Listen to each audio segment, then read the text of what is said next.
Hello, everybody, and welcome to the Paranormal Guys. First off, I want to thank the Parapost Network for allowing us on their networks. Yerg's Radio down in Tampa, he is in a safe place right now. And we also want to thank WDJY.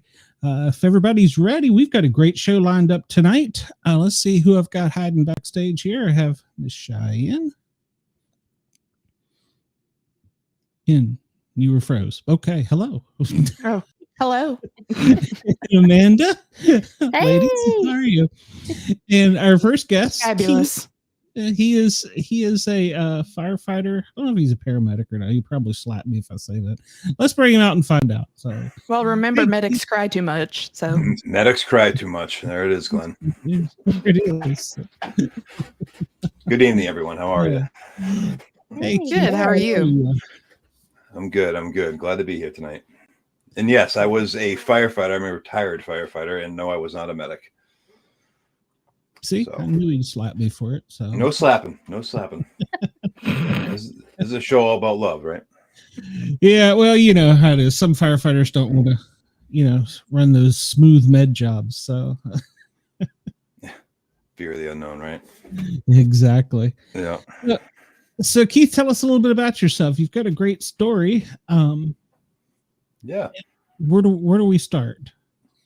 Well, I grew up in a firefighting and military family in New England.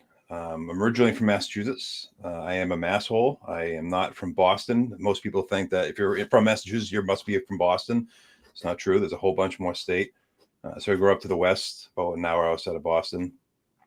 And, my family had been in the fire service since like 1875.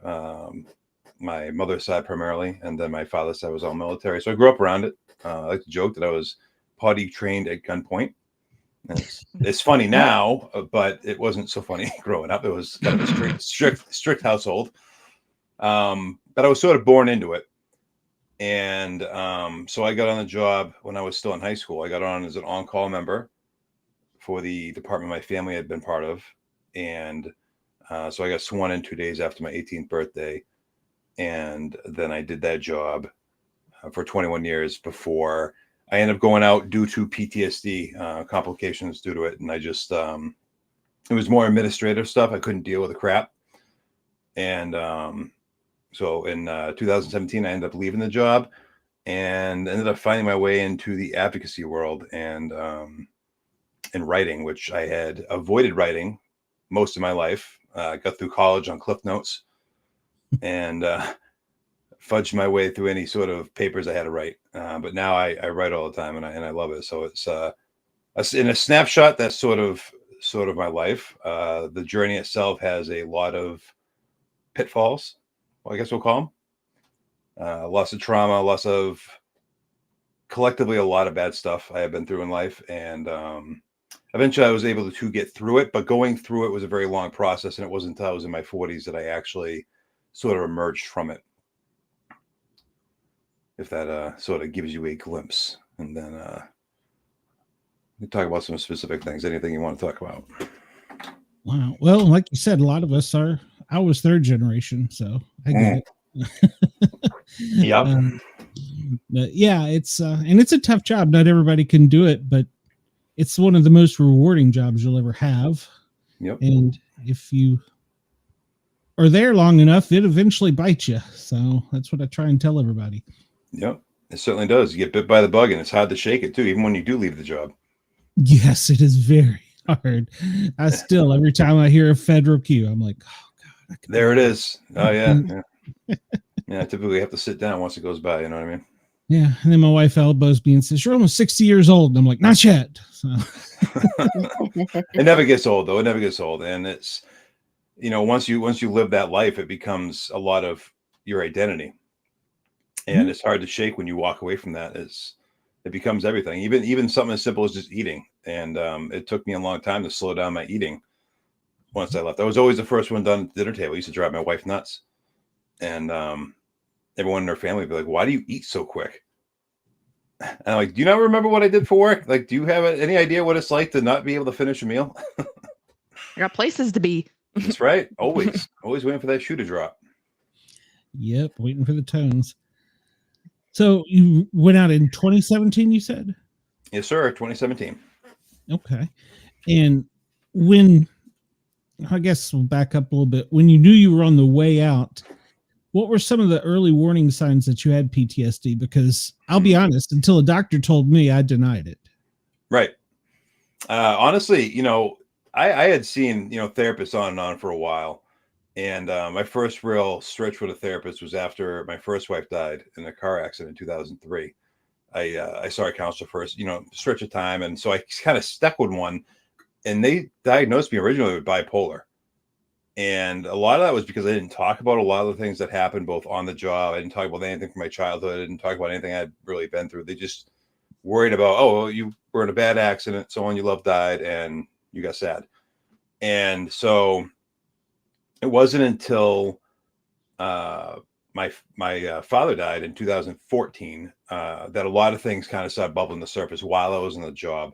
And in 2015, I started having just like, hypervigilance. I started having like night terrors that had, subsided for years.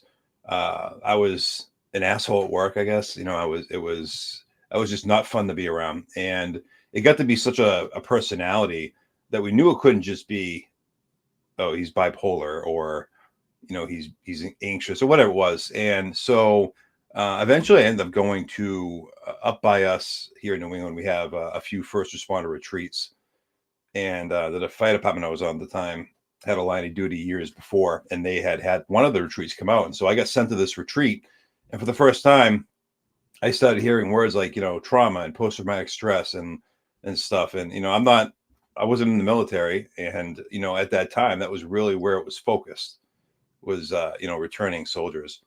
And it was sort of like a light at the end of the tunnel, like, oh, maybe this is what it is.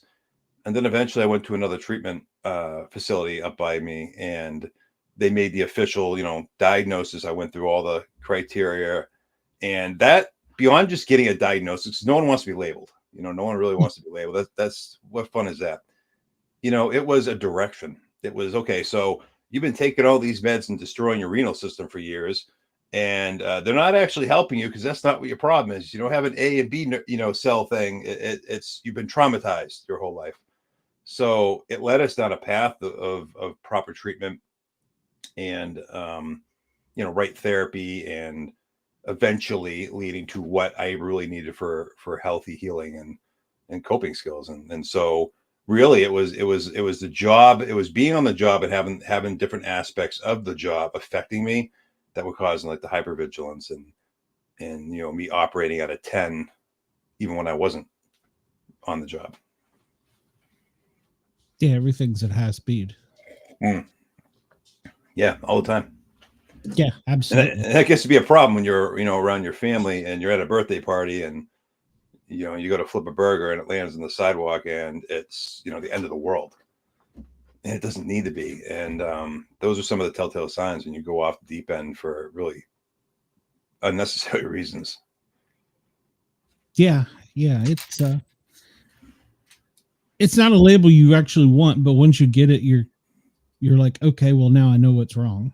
Yeah. And I always told my therapist that I thought we were bipolar because, well, we go to work and we put on a different face and a different personality for the public. And then we do us when we get home, but sometimes they don't mesh well together. So yeah. For sure. And then, once I had that direction, it kind of led us in a way that, made sense with all the other things that weren't working. And it has ups and downs. The healing journey with trauma, it's not a smooth line, right? There's a lot of circles in there. You do a lot of falling on your face.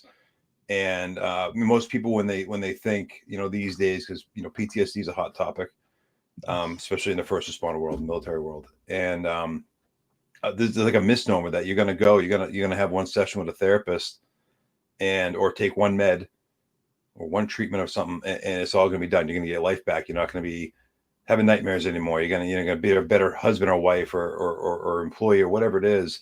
And it's a journey. And I've been on this journey since 2015 is when I really officially started getting true help with PTSD. And I still have really bad days. I have days where, I curl into a ball and I'm like, that's it. I don't want to do any more of this.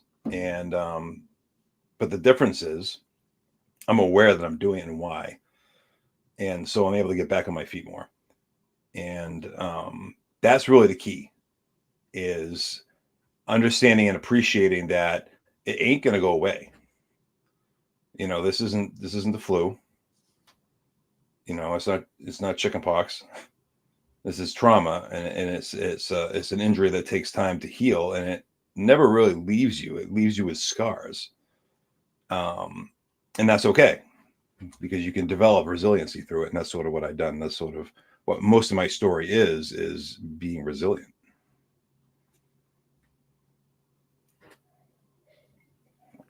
Jay, you look like you had a question, so I didn't say anything. No, I was just thinking over what he was saying. I get some of that. Yeah. And did writing about it help a whole lot, or was it the process of just letting it escape? Or was it both? It was a little bit of both. So my writing, when I first got help in 2015, my writing started as journal entries. I literally just started journaling about my day. This sucks. Today was worse. Tomorrow is shit, whatever. And it sort of then became like stories for my life. And then before I knew it, I was writing chapters. And then, eventually it became this collection, this long, 200,000 words of everything that I felt I had gone through. And it went through several versions. It went from being like, verbal diarrhea and just being pissed off all the time. And I think that was really healthy. Looking back on it, I realized I got a lot of pain out by venting in an angry way. But no one would want to read it. It was like a 12-year-old wrote it. It was pissed at mom and dad. And so finally I sat down in late, what year is it? 24, and late 23, and hashed the whole thing out. I took it from 180,000 words to what got published at 96,000, and I cut out a lot of the BS, and I changed how I wrote. Initially, it was like war story. I did this in the job, and it's like, yeah, that's great. We want to watch. You want something like that? Go watch Backdraft or watch Chicago Fire or something like that. And I realized that I think a lot of the problem with first responders and PTSD is a lot of people who either don't have it or have it and don't want to talk about it, don't know about the in-between moments. The downtime between the calls, the transition from being at work and then being at home. So going from, a cape wearing first responder to a mom or a dad, father, or or daughter or son, or whatever your title is, that transition and the in-between moments that you don't tell anyone, the moments that you're sitting by yourself in your basement, the times when you're by yourself and you're picking up the bottle, or popping the vein, or whatever your vice is. Those moments are what I end up spending more time on. And that's really what makes the book so raw, is that it's not like I showed up to the station and from 8 a.m. to 8 a.m. I did 24 calls. everyone has an imagination. Most people know what first responders do this day. They have good looking actors on Chicago Fire. People pay attention to that crap. So I did the in-between, and it was very cathartic. It was, the goal was to publish a book, and I published a book, and I published a book about my life. And that's something that about 1% of the population can claim, maybe less. It's true. It's true. And how did you feel after?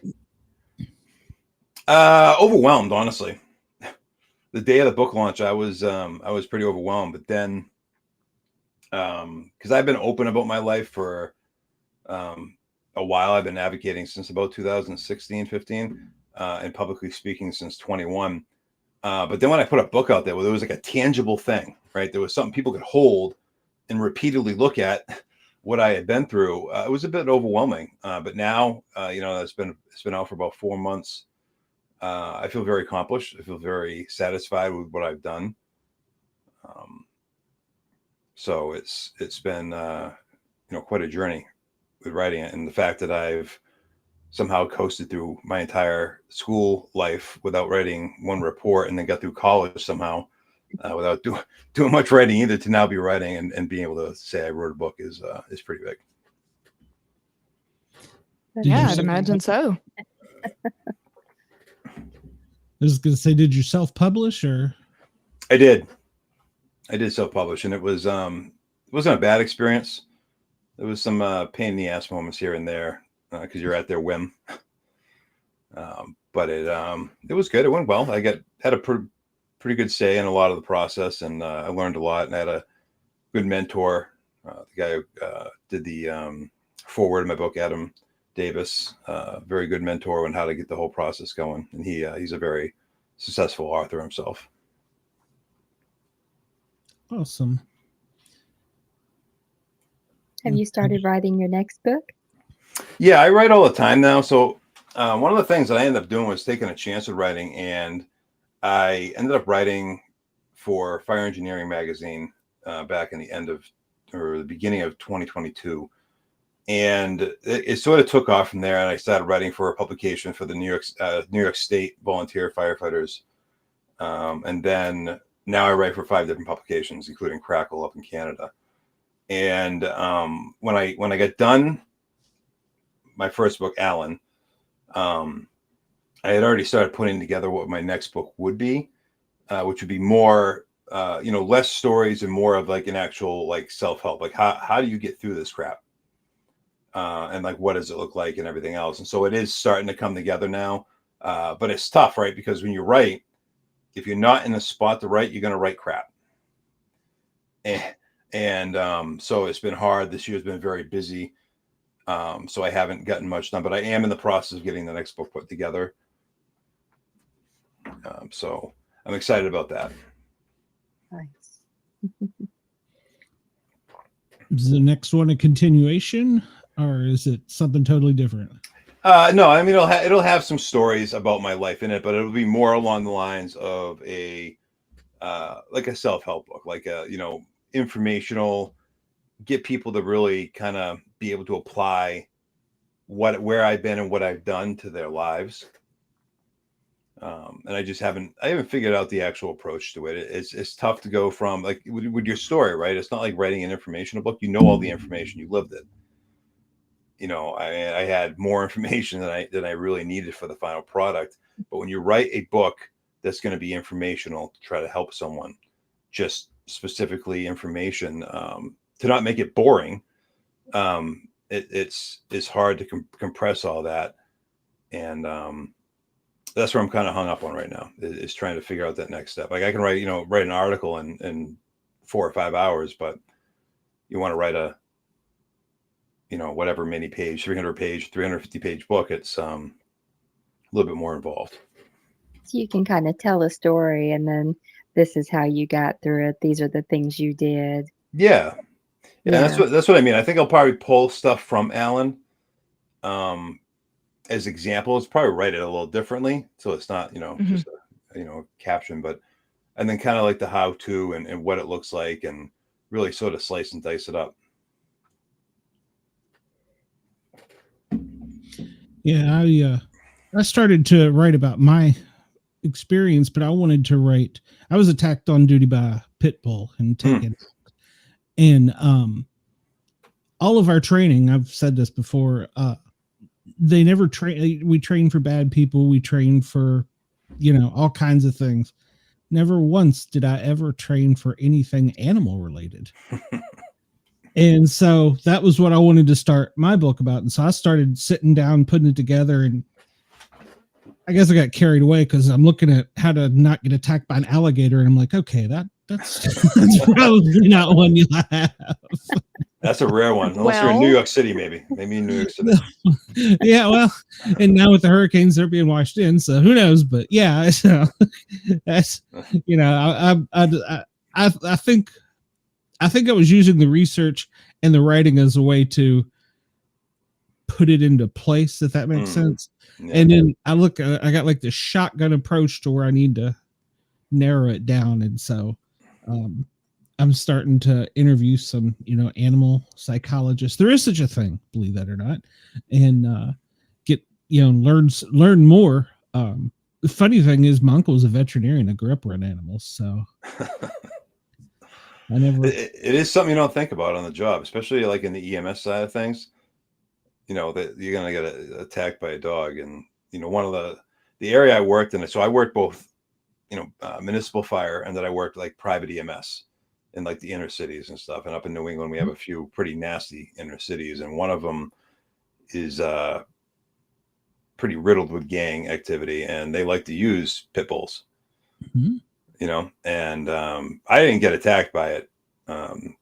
Luckily, I had a cop by my side that took care of that. But you don't think about it. I never thought when I got on the job, I never thought I'm going to go to, Grandma Poopy Pants who's having a heart attack and, have a Doberman Pinscher come after my ass. I didn't, that's not something you think about. So, I mean, it's extremely relevant. And then, it's all those parts of the parts of the job that aren't spoken about. Yeah. Mm-hmm. It breaks my heart because I have 2 pit bulls. So do I.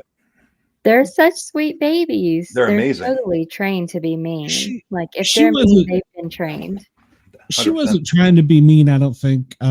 He was a seizure patient that was MR, and if you don't know what that means, Amanda, mentally retarded. It's probably not the correct term anymore.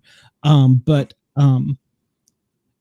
he was fighting, and I think she was trying to pull. I was the last one in. She was trying to pull us away. I don't know. But I never heard any growling, snarling, nothing like that. I just suddenly felt the pain in my hand. Then I realized I had another pain in my hand and was being pulled to the ground. Wait a minute. What's going on? Trying to protect their owner. So I think that's what hers was. I don't think hers was, but there are. I mean, I've actually interviewed a couple, a Washington D.C. firefighter, LA firefighter that were attacked, and their stories were a little bit different. So 15% of firefighter injuries are on-duty animal incidents. Really? That includes animals such as bees, crocodiles, but bee attack on duty. Damn. Well, actually, there was just I think it was Florida where all the problem is right now. No, North Carolina. They were going into somebody's home, and I guess the tree had fallen over, and the wasp nest had fallen into the area. And when they go in, their use are, they used I think like 8 EpiPens and had to fly like 2 people out. So, good Lord. Yeah, it was a mass casualty incident during the rescue because not the bees. Yeah, they walked in on it, didn't even know. So but yeah, it is crazy the things you run into. I mean, I'm still waiting on PD to show up on some of the scenes I was on where I called for. Ain't the truth? Yeah. Yep. I found the best way to get them there is to key up the radio and scream as loud as you can. Advise PD they're missing one hell of a fight. Man, they will helicopter and then works every time. True story. I mean, really, you never know what you're walking into. It's true. It's true. And, Oh, I mean, Glenn, the story you were telling about the with the monitor lizard in the in the bathroom or something. Oh, Yeah. Yeah, I was doing a primary, and that we didn't know it was unlicensed rehab, animal rehab. And so I'm crawling around and open this door, and this lizard with this has a head of an alligator sticks us, and I'm like, "Ooh, not today!" You're not gonna make this one. Oh man. My captain went back in. He was a reptile lover. So PETA, please don't come at me. But BobbyDizzle.com. Yeah, at BobbyDizzle.com. But yeah, so yeah, you never know. It's looking back, that's funny, but at the time I was like, what the hell is this? Oh crap. Look back and laugh now, but at the time you probably need to change your bunker pants. Exactly. Yeah, I just imagine that dinosaur from Jurassic Park. Oh yeah, yeah. Yeah. That's what it felt like. Mm-hmm. No, see, and for me, I would have been like, all right, come on, over the shoulder. Come on, let's go. All right, Oh, no. getting out of here. He was as scared as I was, I guess. We kind of both did that.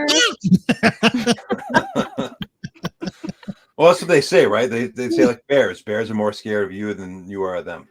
Bull crap. Yeah. Bull crap. Hey, when I went camping up here the first time in the North Georgia mountains, they told me to take a whistle.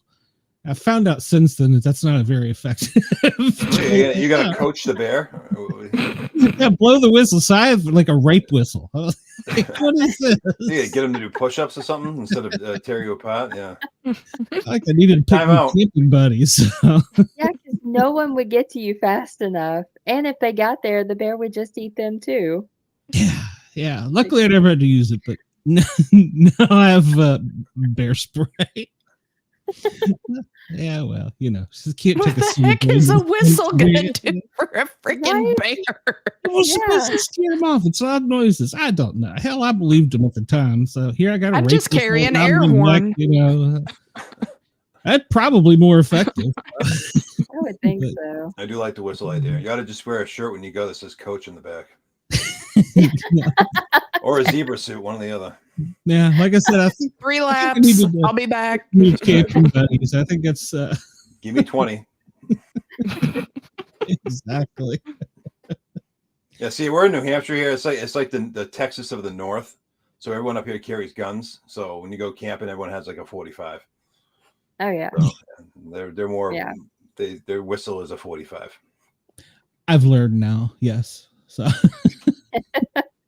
I've learned. It took me a while. I was a slow learner. Oh boy. Yep. Well, I guess I could say I was definitely a slow learner because one of the reasons I started the paranormal show was right before I got bit. I heard a voice in my head say, "Don't get bit." And I was like, okay. I saw a bunch of chihuahuas yipping on the front porch. I'm like, yeah, I could punt those little suckers. And so, like data clear, keep going 2 more steps. This voice in my head screams, "Don't get bit." I'm like, what the hell? I'm now arguing with myself before I got bit. And so I was a slow learner.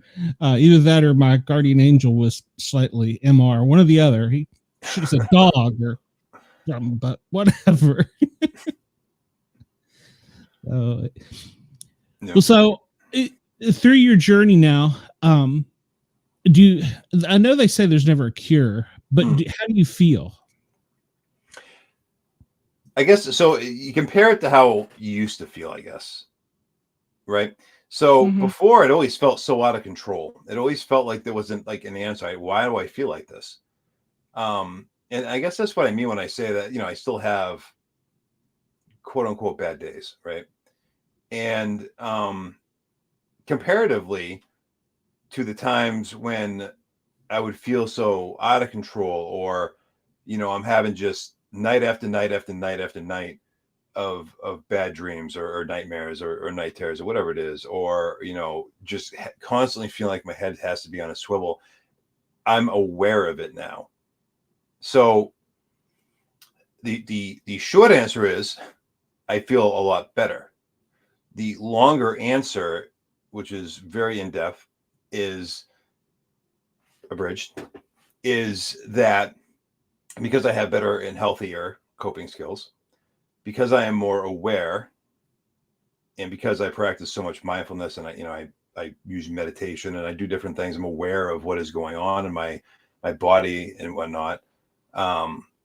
These things, when they come up, whatever they are, not only have I worked on them, but I'm in more quote unquote control of them, and I have an answer as to why they're happening. So it's a better place to be in. And so yes, it's a lifelong journey. It's I think with trauma, until someone who, maybe a Vietnam veteran one day is like, I am totally cured and no longer have any symptoms whatsoever, and I live my days perfectly fine, which I don't think is ever going to happen. Until that happens, I'm prepared to live my life knowing that I'm going to have to do what I have to do every day to stay healthy. And whatever that is, whether it's, the skills, the coping skills, the grounding skills, avoiding quote, and I hate the word triggering, it gets overused too much these days, but triggering situations or people. There's a lot of assholes out there, I guess, and so toxic people will say. You have to do it. And that's sort of become what my journey is embracing the suck, so-called, right? And living a healthier life without avoiding life. Because, in the middle of all of it, all I was doing was avoiding life. I wasn't living it. And so now knowing your limits, having boundaries, and having healthy skills is how you need to live your life. Yeah, the only way that we could possibly get rid of it or get cured is if we could be brainwashed and wipe away all of our memories. Frontal lobotomies work, so I'm told. You drool a lot after, but I mean, there's a reason why they stop jamming rods up people's nostrils. It doesn't make a compliant wife. No. I would imagine not. Speaking from experience, Chef. Just tried it. Hey, I'm here, aren't I? That's true. I see a little drool right there. Only occasionally. If you had to give some advice for somebody going into the service, what would you tell them? I was the chief field training officer in my battalion, and I had a speech I give every shift before they'd send me one on the back of the box in the morning. I'd be like, "It's not too late. You can still run." But they kept sending them to me, so they never learned. No. I guess the biggest piece of advice is just be honest with yourself. I mean, the stigma is kind of starting to lift, but unfortunately, the stigma on mental health, we've created sort of another one underneath it. Like the stigma itself is an umbrella, and underneath it, there's a whole bunch of other little stigmas that have popped up. And one of the biggest ones is that if you have PTSD, or you have trauma, right, as a first responder, specifically as a first responder, it has to be from the job, right? That we have to be tough guys or girls. We have to. It has the only macho part about the PTSD that in accepting that it's here, right, is that it has to be the stuff from the job. Nothing else in your life can be why you're troubled. And that right there is a huge misnomer. Mm-hmm. And it's a lot of what I think why we're seeing so high of a number of suicides, because we're out there and we're doing our tailboard talks and our kitchen table talks, and we're talking with our partners, and we're like, oh, yeah, job this, job that, dead baby this, burned up grandma this, row house fire this, whatever it is. And that may not be all the time why some of us end up so broken. And when I say my advice is to be honest, is when you start feeling shit, when you start seeing things, when you start hearing things, when you start whatever it is, be honest with yourself of what they are. It doesn't need to be because of XYZ from your job. You do 48 to 84 hours a week or whatever it is you do. Maybe it has nothing to do with it. Maybe the job is triggering things from your life. And once I for me, and I know several other advocates out there that this is true for, once I embraced that, that's when I made the most amount of healing. Sure, there's a lot of bad calls, but I've been on, I don't know, I don't even know how many calls I've been on, tens of thousands of calls over 21 years. And a lot of them stuck with me for a long time. But once I went to the foundation of my trauma, which for me is my childhood, and I started chipping away at that and rebuilding it, all the other stuff just fell in the line. And I made peace with like 99% of all the calls that were hanging on to me. And so you got to be honest with yourself when you do this job. When you start out and you start getting those skeletons in the closet, we all know that scene from Bringing Out the Dead where he's like helping the ghost come out of the sidewalk and all that crap. Yeah, when that starts happening, stop paying attention to the ghosts. They may not be patients. And that's Preach. Yeah. Preach. Yeah. It's a big deal. Yeah. And I remember sitting through one therapy session and we went through this whole list of things. And I was like, I don't know where that came from. I don't remember where did that come from? And she was like, no, keep talking. I was like, Right. no, I think I need a break now. But yeah. And I was like, but this has nothing to do with the job. And she goes, it has everything to do with the job. That's why you probably came to the job. Right? Probably. So that and we're adrenaline junkies. So. But why are we adrenaline junkies? I like Mountain Dew. I don't know. I love Mountain Dew. Was it yellow number 6? Exactly. Or number 5, maybe? Somehow I still have 3 kids. I don't know. They say it lowers your sperm count. I don't know. Number 5. Number 5. Thank you. Yeah, that's my story. Actually, when I got into it, one of my mentors was like, everybody gets in this because you get to drive fast and cut off all the clothes, all the ladies. You can drink Mountain Dew. After 20 years of that, I'm like, I really didn't cut many clothes off ladies that But you wanted to. Yeah. There's very few stripper calls. So and the firemen always beat me there to them. So Yeah, but Imagine that. that's always how it is. They give a certain address and they get there before the ambulance that one time. yeah.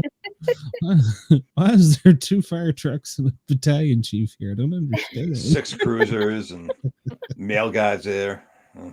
Yep.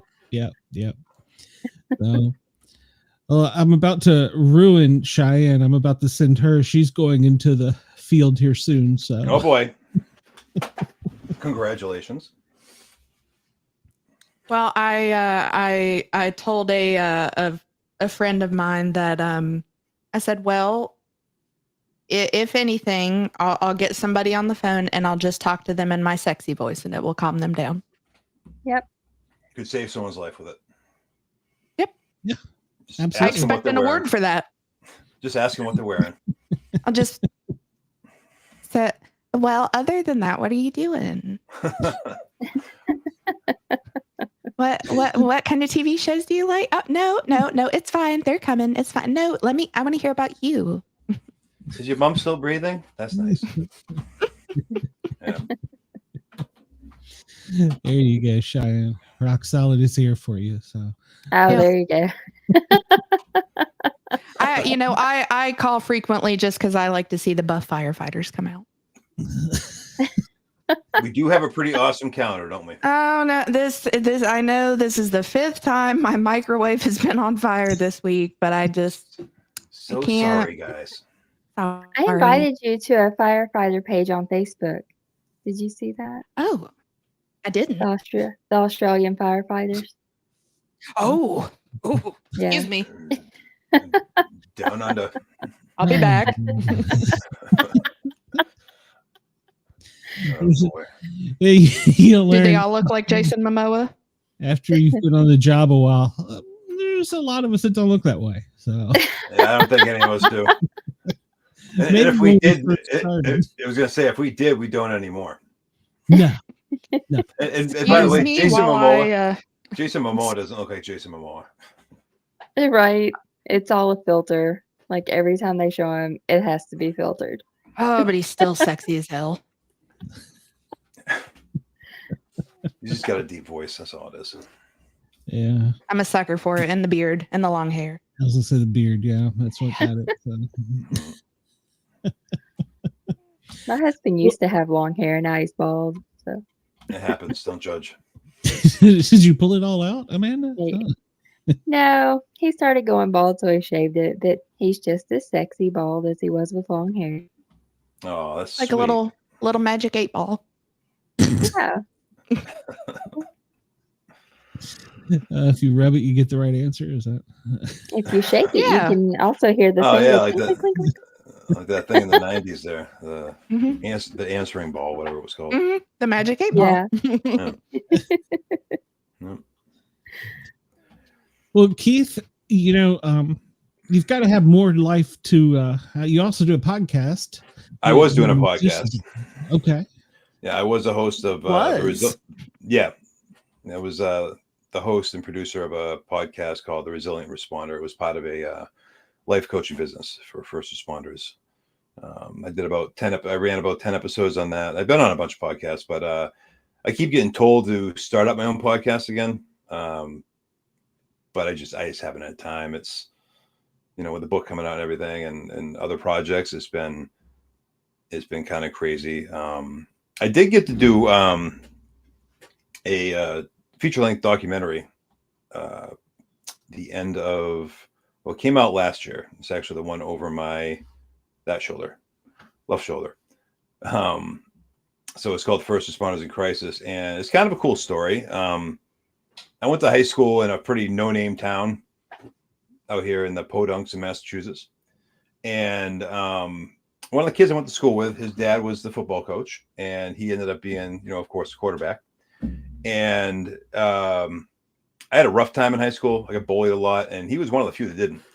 And so, we all graduate, and years go by. And in the fall of 21, the peer support group I'm part of, me and one of the other moderators, we ended up knowing like 8 first responders that committed suicide in like a 6-week period of time. And we were like, we got to do something. I'm like, we got to do something more.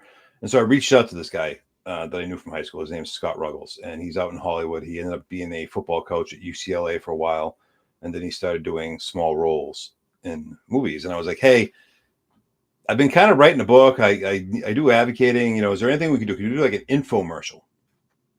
And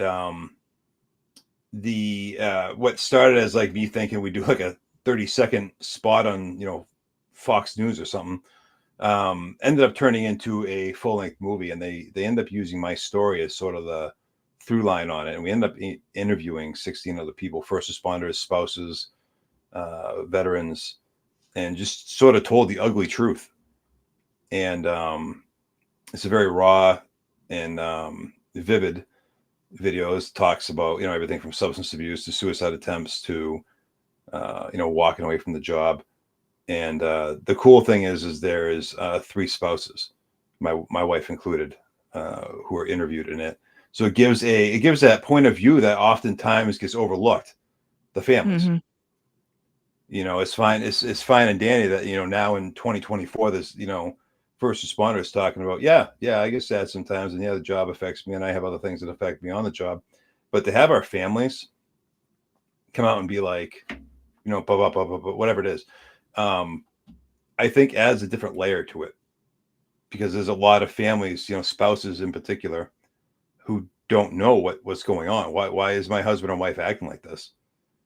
And this sort of helps give some of that. And so that was a really cool experience to be part of. I got no use for Hollywood. I don't think any of us normal Anymore, people do. I don't think you anymore. I don't No, think not with you'll be in everything. No, not with everything that's going on out there. I mean, it's crazy, but it was really cool to be part of this, and it was such a humbling experience. And one of the things that I think all of us involved in this project will take back was I think it was the 3rd night of filming.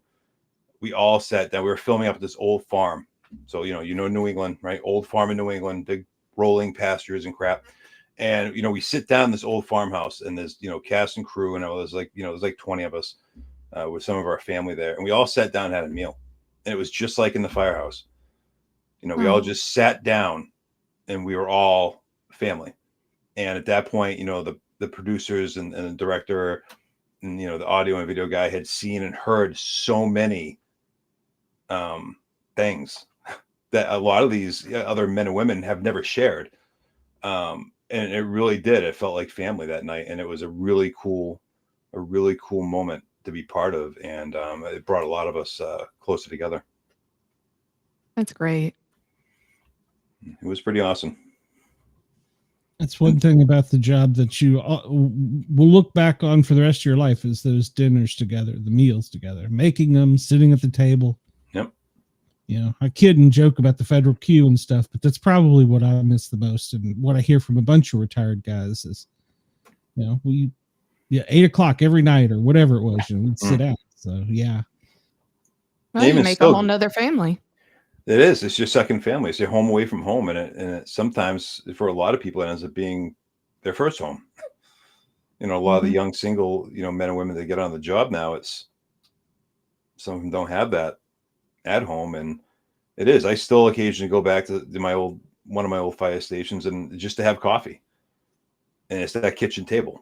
It's that sitting around, ribbing each other, bussing on each other. And it's all typically done in good humor.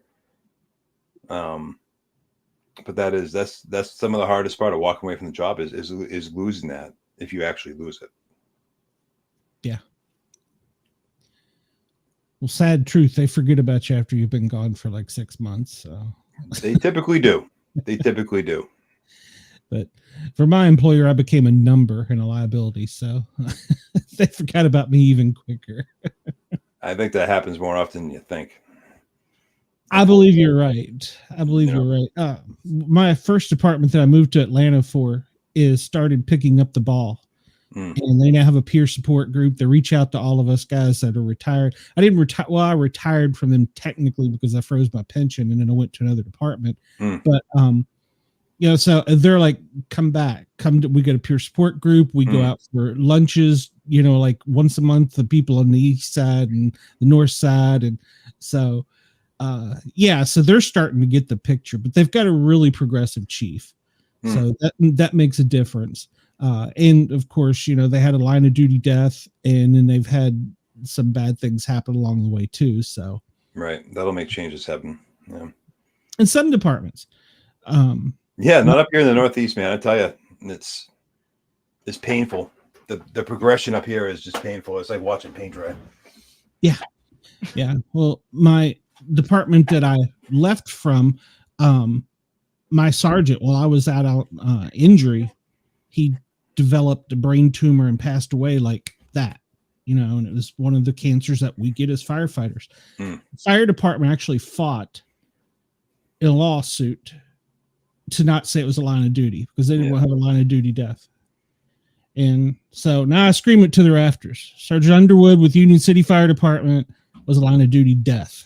So, I scream it from the rafters. If you're not going to acknowledge it, he gave his life for the job. But at any rate, so one of the things we like to talk about is spooky stuff. Yeah.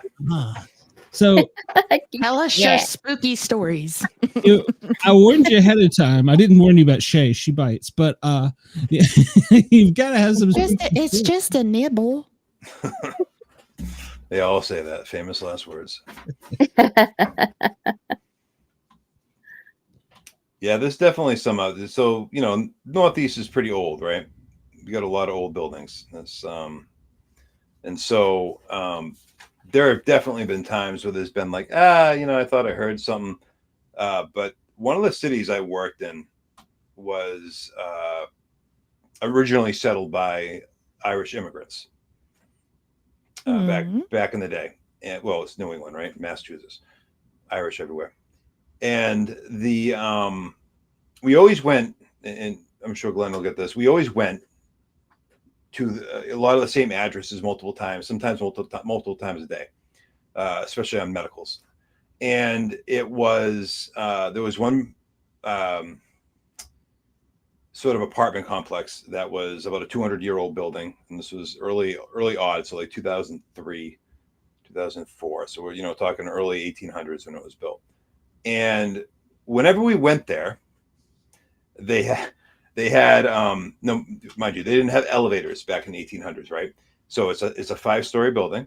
Just a crap ton of stairs. A lot of stairs. All right. No one likes to carry fatty down the stairs. So the at one point in the 1900s, they put an elevator in, right? They cleared out a section of a stairwell and put it in. And for whatever reason, when we would hit, so you come in the lobby, which was the first floor, you'd hit, say we were going to the 4th floor. Most of the time we went to the 4th floor, and you'd hit 4, and the elevator would go up to 5 and stay there. Every time. Every time. And so wait, if you hit 5, did it go to 4 then? We never tried, because it always for those of us on the ambulance, we're always like, nope, we're done. Let's just walk. It's only like 300 steps. Let's just go up the stairs. We'll carry only 300. It's fine. But the other thing that happened out here, I don't know what you guys have down there in different states you're in, but in New England, specifically Massachusetts, there's a lot of old state hospitals, and a lot of really bad stuff happened in these state hospitals. Like the frontal lobotomy was, I say that earlier as like foreshadowing for this. It was actually perfected up here in I think Danvers State, which is outside of Boston. So were these old hospitals that were previously like asylums? Yes, asylums. Yes, they were asylums. They were for someone didn't behave right. Yes, rubber jackets, one flew over the cuckoo's nest, all that. So there was one in Worcester, which is a fairly big city outside of Boston, and the main floor you bring your psychiatric patients was like the 2nd floor, and again there was an elevator involved. So it was not every time. It wasn't a consistent thing. We had to take the elevator. There was no stairs to get a stretchered patient up there. You had to take the elevator. And without fail, anytime I had to go there, we'd hit the button for like the 2nd floor, and it would take us to the basement, and it would open. And you don't pay attention because the lights are saying 2, and the door opens, and there's a light on in front of you. So you go out into the hall and you look at this is the freaking basement, and you look down. The hall is dark all the way down in either direction, except for a light that is flickering. Nope. As Turn far right around. away as it was freaky. Ironically, I had before I was there back in the 80s, I think that particular hospital had a bad fire in the main building, and it had these underground tunnels that they used to move patients in, so they wouldn't have to go outside. Well, the fire traveled down a bunch of these tunnels to the outbuildings, and it scientifically, fire behavior wise, it wasn't meant to happen because there was no combustibles in there, but somehow the fire traveled down these tunnels and actually lit these other buildings. And so they've always said that the old Worcester State was very haunted. And there's tons of stories. You talk to anyone who's ever worked emergency services in Worcester County out here in Massachusetts, and they'll tell you a story about Worcester State. There's some creepy stuff that happened out there. Add a place to my bucket list. Right. There's some cool stuff out here. There's actually, if you're into that kind of stuff, the old Danvers State is now condos in oh gosh. Yeah. And when they were building it, there's actually a movie made after it. It's like Section 18 or something like that. I forget what it's called. The guy from NYPD Blue is in it. The guy with the red hair, Dave Crusoe, whatever his name is.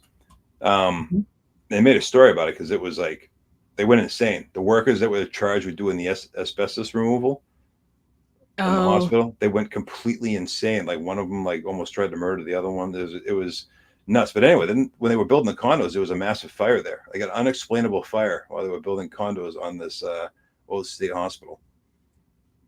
There's a lot of creepy stuff at these places. It's because a lot of awful stuff happened when they were asylums. Is it Time Sector 18? No, it's it's either section. You say that, and we interviewed Wayne Miller. He was an ATF fire marshal, and he was on the scene of the Worcester 6. Worcester 6, yeah. And he tells a story the craziest thing he'd ever seen. You know, they were removing the last firefighter, and they always put a flag in a gurney, or not a gurney, but a Stoke stretcher, and So their Stoke basket. it's session 9, I believe, is what it is. Yes. Oh, okay. And the fire had been out. Mhm. You know, they'd been tunneling and digging, and the fire had been out. And as they're bringing the last firefighter out, he said there was one beam that suddenly lit up like it was just fully, the top of it like a matchstick. Mm-hmm. He said as soon as they pulled the firefighter out, they were like, well, I guess we got to hit that. Went out. There's a lot of spooky stories about that night. I don't know if you've seen any of the pictures from one particular photographer, but there's a silhouette in the flames, and it's indistinguishable as a firefighter. There's a bunch. There's one of a heart in the flames. There's some smoke, and it's like a face clearly in the smoke looking down at the building. Lots of weird stuff happened around that night. Wow. Sure. Yeah. It was like when we went to Weston, that was the lunatic asylum for West Virginia. I kept begging them to take us out into there was a back building that was apparently like the most haunted. And I was like, come on, please just take me out the back building. I need to see what happened.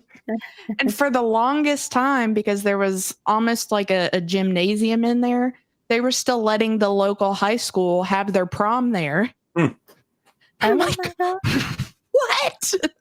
Scary. Very much. Like a scared straight kind of thing. Don't go wandering around in the hallways because y'all know what happens. Is that what they do in West Virginia? We do some weird stuff. I've heard. Apparently, here's another example. Just for the record, if you ever watch The Wild and Wonderful Whites of West Virginia, that is not everyone.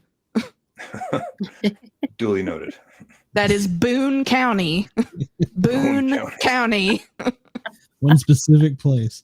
So Well, the Boone County mating calls when you just shake a bottle of pills outside. Oh my gosh. Oh boy. She's gonna fit right in. So You'll do fine. You'll do fine. So when you're on the job, did you run any crazy calls that were later you look back and go, how in the heck did that happen? I mean, yeah, of course. I got lost at like a 1/4-acre brush fire once. I got lost in the center of it, and I don't know how that happened. I felt like an idiot after. It was literally like a 50 by 50 area and whatnot. But I was working overnight once. This is, I guess, more of a funny story. I guess it's crazy. But you all get tired, right? You work the overnights, you're doing a lot of calls, you get that zone, that Little REM, loopy. yeah, the REM sleep. And we got a call at like 2 a.m. It was like winter time, so I was working a firehouse shift, and so the bunk room, we were in a station and an outstation that we had to share. So there was 2 of us in a bunk room, and so my partner was in the bed closest to the apparatus floor door. And then I was in the bunk behind him against the wall, and I had my bunker gear, and then I had like my zip up boots and whatnot, if it was medical or whatnot. And so I get on, I put my boot, tones go off, house lights go off. I get my boots on, I grab my radio belt, put on my job shirt, and I run out, get in the driver's seat. And we had a ALS intercept vehicle, and I get in the driver's seat, and my partner gets in the passenger seat, and he was a bit of a big guy. He had big enough where he had to have a seatbelt extender, and he's putting on his seatbelt extender, and he leans and turns and looks at me and lets out a sigh. And he's like, when we get there, don't get out. And I'm like, I'm out of it. I'm just trying to remember where we're going. And I'm like, why? And he goes, we'll look down. I didn't have any pants on. Oh my gosh. I had no pants on. And we're out the bay. I'm pulling out the bay. I'm driving away from bunker pants and my duty pants. And luckily we're going mutual aid to the town next to us, and we ended up getting canceled. Yeah, I didn't live that down for a while. But you wonder how these things happen, and it's like you get complacent. You get like this muscle memory, and I swear to God, I remember pulling something up to my waist. I must not have, and a left the firehouse with no pants on. Oh yeah, Oh, that's fantastic. that's when they won't let you live down. I was chief's aide, and we're responding, and the chief drove. He didn't want me to drive, and I felt like a high schooler. But I got to play with the computer and tell him all the stuff and talk on the radio. And so he kept like, I was like, Chief, what the hell is wrong with you? He's like, I got this bad habit. Or he told me later, because I got this bad habit. I take my teeth out and I put them down in between my two boots. Yeah, he pulled his bunker pants on and something was clamping down on his boys. Oh man. He's like, I'm not tell anybody that story. He's long retired now, so Did his own boys. Okay. Just I'd be like, I'm sorry, I make no promises. I just want to say, what do they taste like, Chief? But no, Scout's honor. it never did. I was a probie at the time, so it never did. But yeah, it was one of the funniest ones I remember starting out when you said that. So That's Well, great. Keith, I don't want to keep you all night, but I want everybody to know before you go where they can find your stuff, and if they want to get in touch with you, how can they do that? Yeah, so the film First Responders in Crisis is on most apps. It's on like Amazon Prime, and it's free on Tubi. I also believe it's free right now on YouTube. The book Alan is out on Amazon, Walmart, and Barnes and Noble. You can also get it directly from me. Right now, I have a website. Unfortunately, right now the website is down. It's just simply keithhanks.com. Unfortunately, we're having some IT issues. It's been down for a few months. But it will be back up. That's where you can get most of my stuff. But I'm all over social media. I'm on, the Face Space. I'm on Instagram and LinkedIn and all that. And I run different groups. So the easiest thing is to reach out to me there, or you can email me at keithhanksmz78@gmail. Okay, very good. And Greg was asking, what was the name of the other podcast? I'm assuming the one that you did. It's no longer up and running, but the one I ran before, I think you can still find the back episodes, is called The Resilient Responder. Okay, very good. Yep. Well, Keith, I appreciate your time. Awesome. It's been a great time. Hopefully you'll come back and see us. Heck Especially when you get your next book out. yeah. I'll talk books. I'll talk ghosts. I'll talk, running around with no pants on, whatever it is.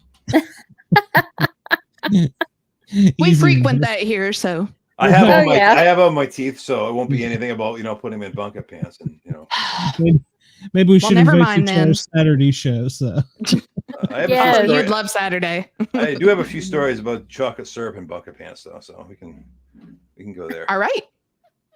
all right. So Cheyenne, email him to see about getting him on a Saturday show.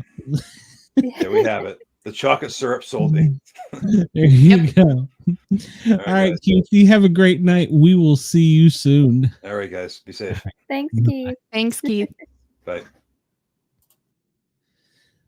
That was great.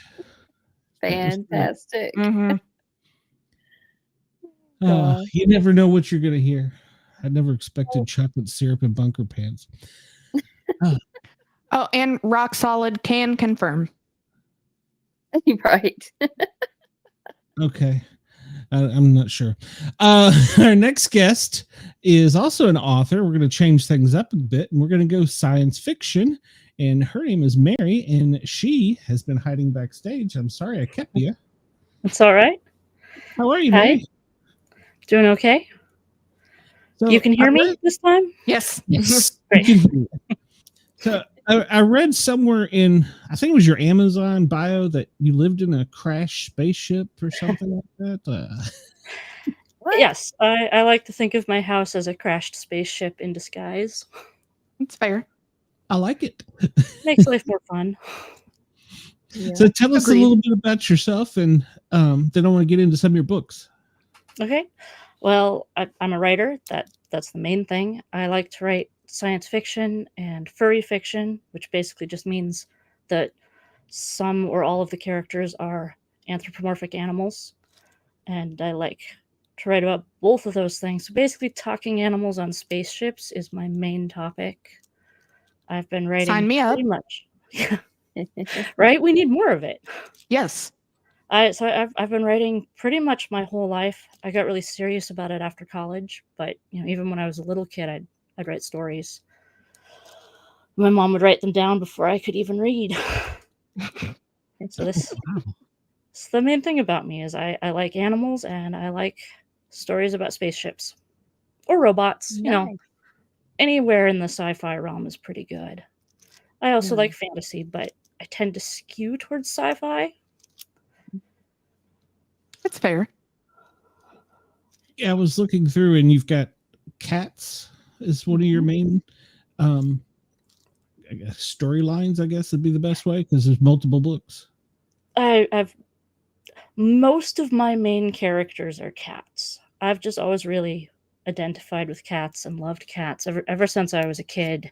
And I had this cat named Peter who was an orange tabby, and he was smart and mischievous and interesting. And that's when I started, writing stories about animals. Is I would write stories about the cats I had when I was a kid. And I've just kept doing that as an adult, but I've gotten better at it. So that now, instead of being the kind of little story that, is really just fun for you and maybe your parents, I can write books that actually appeal to readers.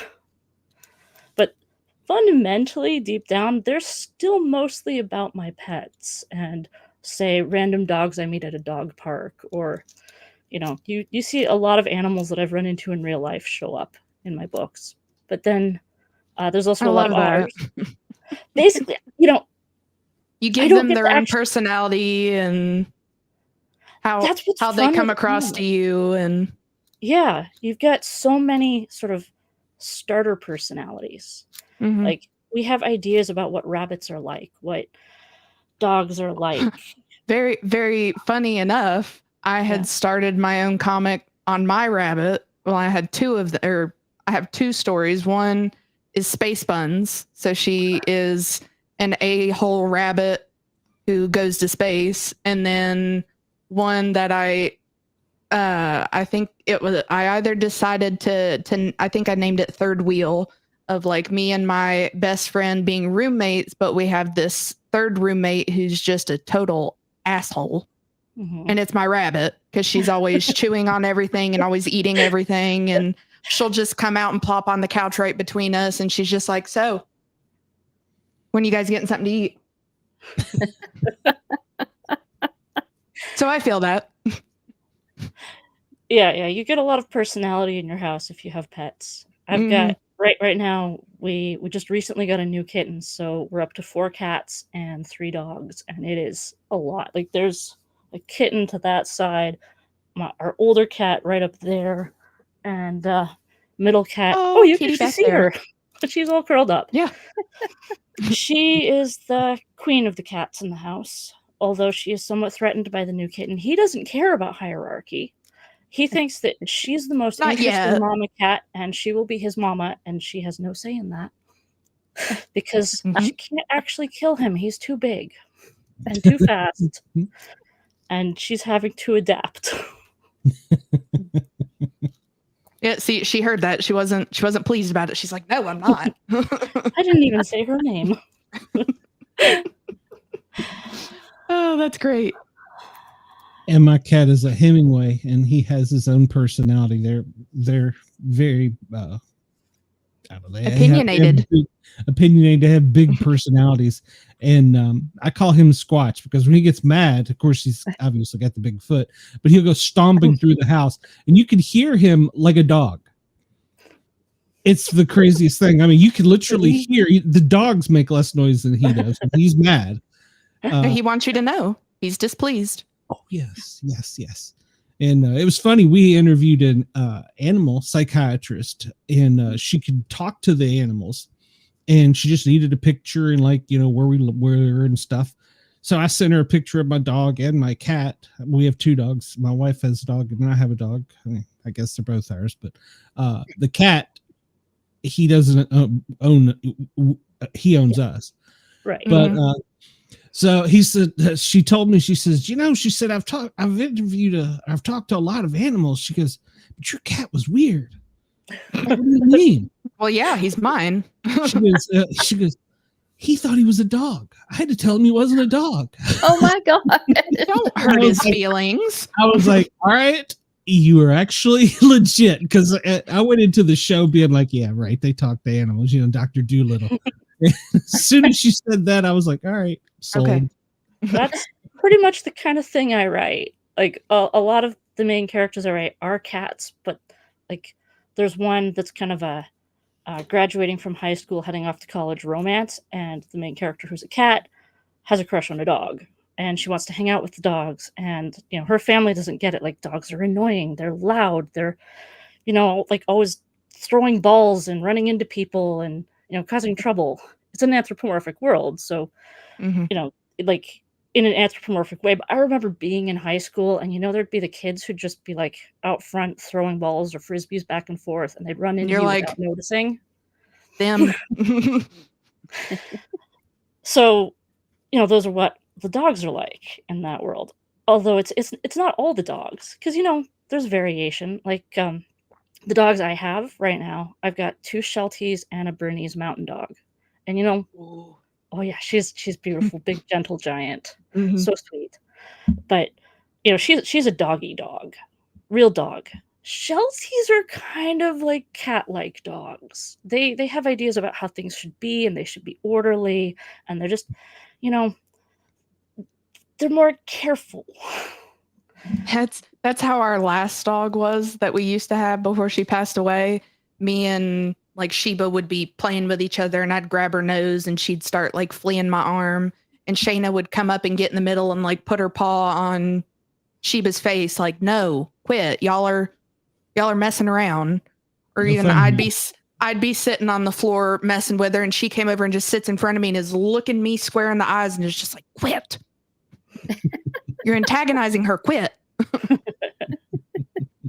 Yeah, I love that tension between cats and dogs.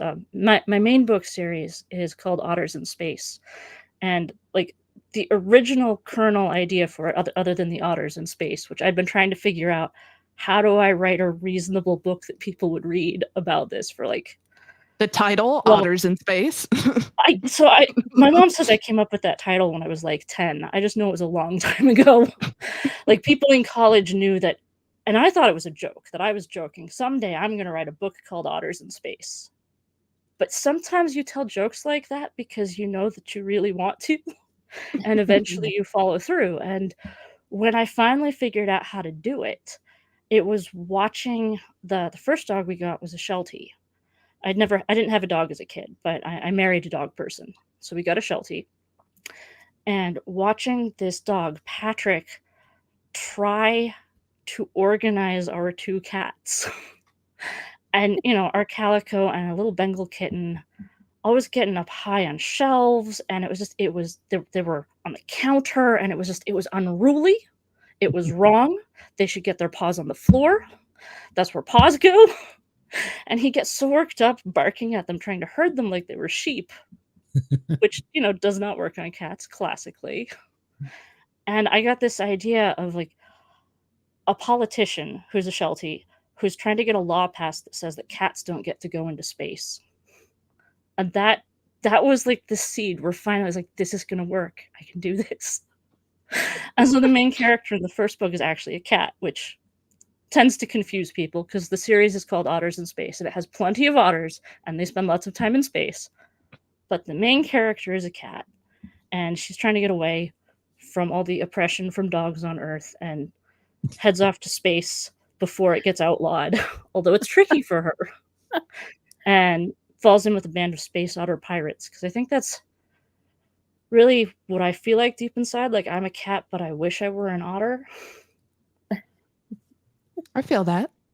One of the most fun experiences I've ever had with a fan was a reader coming up to me at a convention and saying, "Oh, I love your books. I'm also a cat who wishes I was an otter."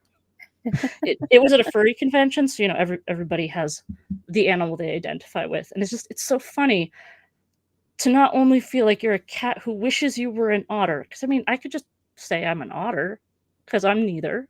I'm a human. But no, I'm a cat who wishes she was an otter, and I found another person who feels the same way. You are not alone. Well, I mean that's kind of why you write the books, right? So you can Find your other people. Yeah. Find your people. Yeah. I love that. You've published did how you- many now? Sorry, Amanda. Oh, I've started losing track. I think I've got something like 20 books. It gets Oh. weird trying to count because I've got 4 Otters in Space books and a trilogy about a squirrel that's a fantasy series, and a trilogy where the main character is human, but like all the other characters around her are basically animal-like aliens. So that's what, 3, 2. It's like I said, you start to lose count. There's a lot. But then I've got like a spin-off book from Otters in Space where I wrote it with a friend. So like he wrote the first half, I wrote the second half, and it's about a bloodhound detective. So it's like, how do you count that? I wrote half of it. Or like collections of short stories, because I know you reached out to me originally because of The Necromouser, which is my best-selling book, which is just this little collection of short stories. I'd written a couple short stories about a cat named Shreddy. It was kind of my take on Bunnicula, because Bunnicula, the book series for kids? I read it when I was young, and it's this rabbit, and Oh, so yeah, the family gets a rabbit, and the cat that they have is very paranoid and is convinced that this rabbit is a vampire because it has like a little V on the head. Yes. And so it mostly focuses on the paranoid cat and the dog who, tries to keep the cat under control and is a much calmer, steadier presence. And I loved those books so much. And so when I was, starting writing seriously, one of the earlier short stories I wrote was inspired by that calico cat I mentioned a bit ago. She wouldn't let me have houseplants because she wanted to eat them. So we got in this kind of little war where I would try to protect the houseplants, and we had this bay window, and I rigged up a thing with chicken wire to like cover it so she couldn't get through, and she'd like reach her paws through the little holes and try to grab the plants. and she liked to chew on cords, like the printer cord. She would sleep on top of the printer and it would get angry because printers are prone to getting angry anyway. So I started writing about this cat named Shreddy who uses his owner's electronics in most of the stories to do something sort of paranormal. Like in the first story, he uses the printer to raise mice from the dead and mind control them. Thus the name, The Necromouser. So I had a couple of those stories, and I realized I could turn this into a book with my other short stories about cats if I just had a couple more. So, it's like half stories about Shreddy and half stories about other magical cats. It's just short stories. But people like short stories. Very cool. Oh, what were you saying? I'll cut you off. Oh, I was going to ask, did you have a life experience or something that you witnessed or went through that made you interested in sci-fi? Well, I mean, I grew up watching Star Trek, although I actually remember Star Wars from when I was even younger than encountering Star Trek. Mm-hmm. So I just always gravitated towards it. Star Trek is a really big part of that. I was watching The Next Generation when it was on the air, and then when Voyager and Deep Space Nine started, those were just my absolute favorite things. I actually have a book series that's kind of what I'm working on mostly right now, although I always have a couple projects going. It's called Trigalactic Trek, and basically imagine Star Trek except with mostly cats and dogs and other animals. It's actually in my Otters in Space series. It started, there were references to the characters watching a show called Trigalactic Trek, and then I thought, well, it'd be fun to actually write that directly. So you've got a Sphinx cat captain named Captain Pierre Jacques, and a collie commander named Commander Bill Wilker. The names all kind of move in this direction. Like they're all very eerily like, wait, that's not right. at all from Star Trek, but wait. Yeah. It's just close enough. It's just close enough. But then I take it to its own places, because I do take the animal characters and their world building very seriously. Which, I mean, it's an odd thing to take seriously, but it's what I love, so I do. Anyway, That's what it's about. Galactic Trek is like an episodic novel, so very similar to Next Generation. And then Deep Space Nine has always been my favorite. So I wrote Nexus 9 and Jadzia Dax in Deep Space Nine. She was everything I wanted to be when I was a kid. And seeing her on that show, just brilliant and so self-possessed and just it's perfect. So when I realized, wait, I can write about these characters and make it my own. Because like I'd always sort of thought, gosh, it'd be great to write for Star Trek. Like when I was a teenager, I had my mom agree that if I can write a script and sell it to Voyager, because that's the one that was running right then, that she would move down to LA with me and I could write for Star Trek. I did not manage to figure out how to write a script at that age, but like my mom's it was a good goal. It was very kind of her to agree that yes, we'll move to LA if you sell a script to Voyager. But so right, Jadzia Dax. I made my main character like her in that. So she's a Trill, which means she has a symbiont who has all these lifetimes of previous memories from being in other hosts. And you know, when she first shows up in Deep Space Nine, the captain calls her old man because he used to be her friend as an old man. And you know, throughout the series, she keeps encountering that. And so this character in Nexus 9 is a cat, but she has a computer chip in her head with lifetimes of old memories. And the last character who had it was a dog. So the captain calls her Big Dog, even though she's a little cat. And you know, it lets me take the thing I love and play with it and take it new places, because it's not on the air anymore. It's not going anywhere. There are new Star Treks, but it's not the same. No, it never is. Yeah. That's how I am with Doctor Who. Like, yeah. And once it reached like Peter Capaldi, like I haven't watched it ever since. I struggled with Capaldi. He was so grumpy and sort of mean. I think I enjoyed through 3 Whittaker episodes a lot, although I didn't think the writing was as good for her era. The new Doctor, Gatwa, he seems great. So you might want to come back. Obviously, I'm also a Doctor Who fan. I figured. I've even done my own treatment of that. It's called Tortoise Who. There's a time tortoise. Oh my gosh, that's awesome. His shell is both bigger and smaller than it seems. Okay. I'm getting ready to get a big weeping angel tattoo on my calf. That's fun. It's kind of tied in with like the whole cemetery vibe of my leg sleeve. But so I sneak little things in, like I have an owl for Labyrinth, but no one knows that that's what it's for because it's tied into this one giant leg tattoo. Okay. Labyrinth is good too.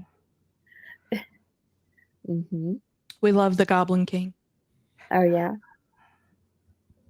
Oh yeah. I was more of a Dark Crystal fan as a kid. Oh yeah, that's gonna be. I was too. My brother showed it to me, and I was like, "Yeah." And this is the best thing ever. The Netflix miniseries was beautiful. Getting to go back to that place. I think part of what I love about that is it's such a completely immersive world. Like Labyrinth is good, but it breaks it a little bit for me that it has humans in it. Mhm. And there are humans sometimes in my fiction, but I really love when you can go into this completely other world. And that's Dark Crystal.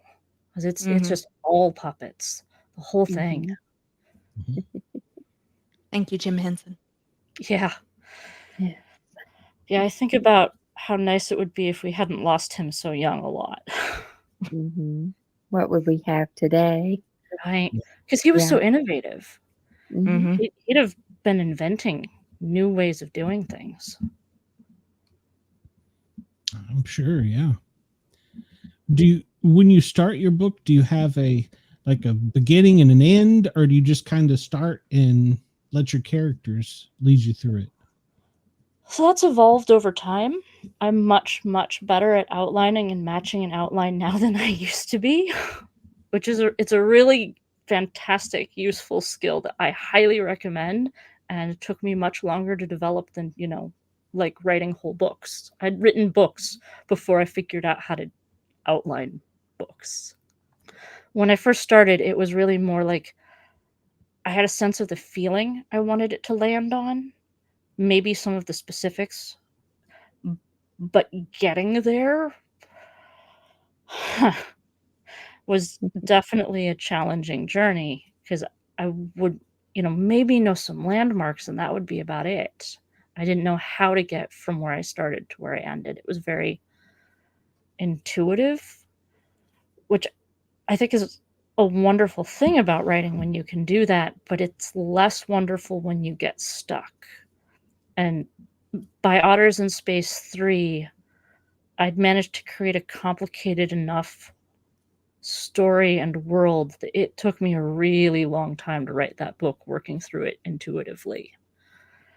And so after that, I started working much more on, can I come up with plans ahead of time? Can I figure out how to have a roadmap so I won't get lost? Sometimes they look actually a lot like roadmaps.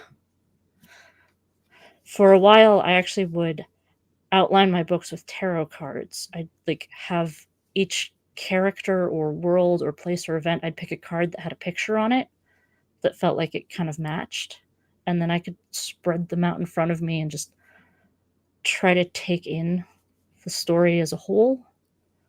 I've also had good luck with buying little plastic toys. Got a little xenomorph here. Got a lot of toys around this. Yeah. Because another series I'm working on right now is a trilogy that's kind of my version of Aliens. I hated Alien 3. It was... Oh, you have your xenomorph. I have my. Very nice.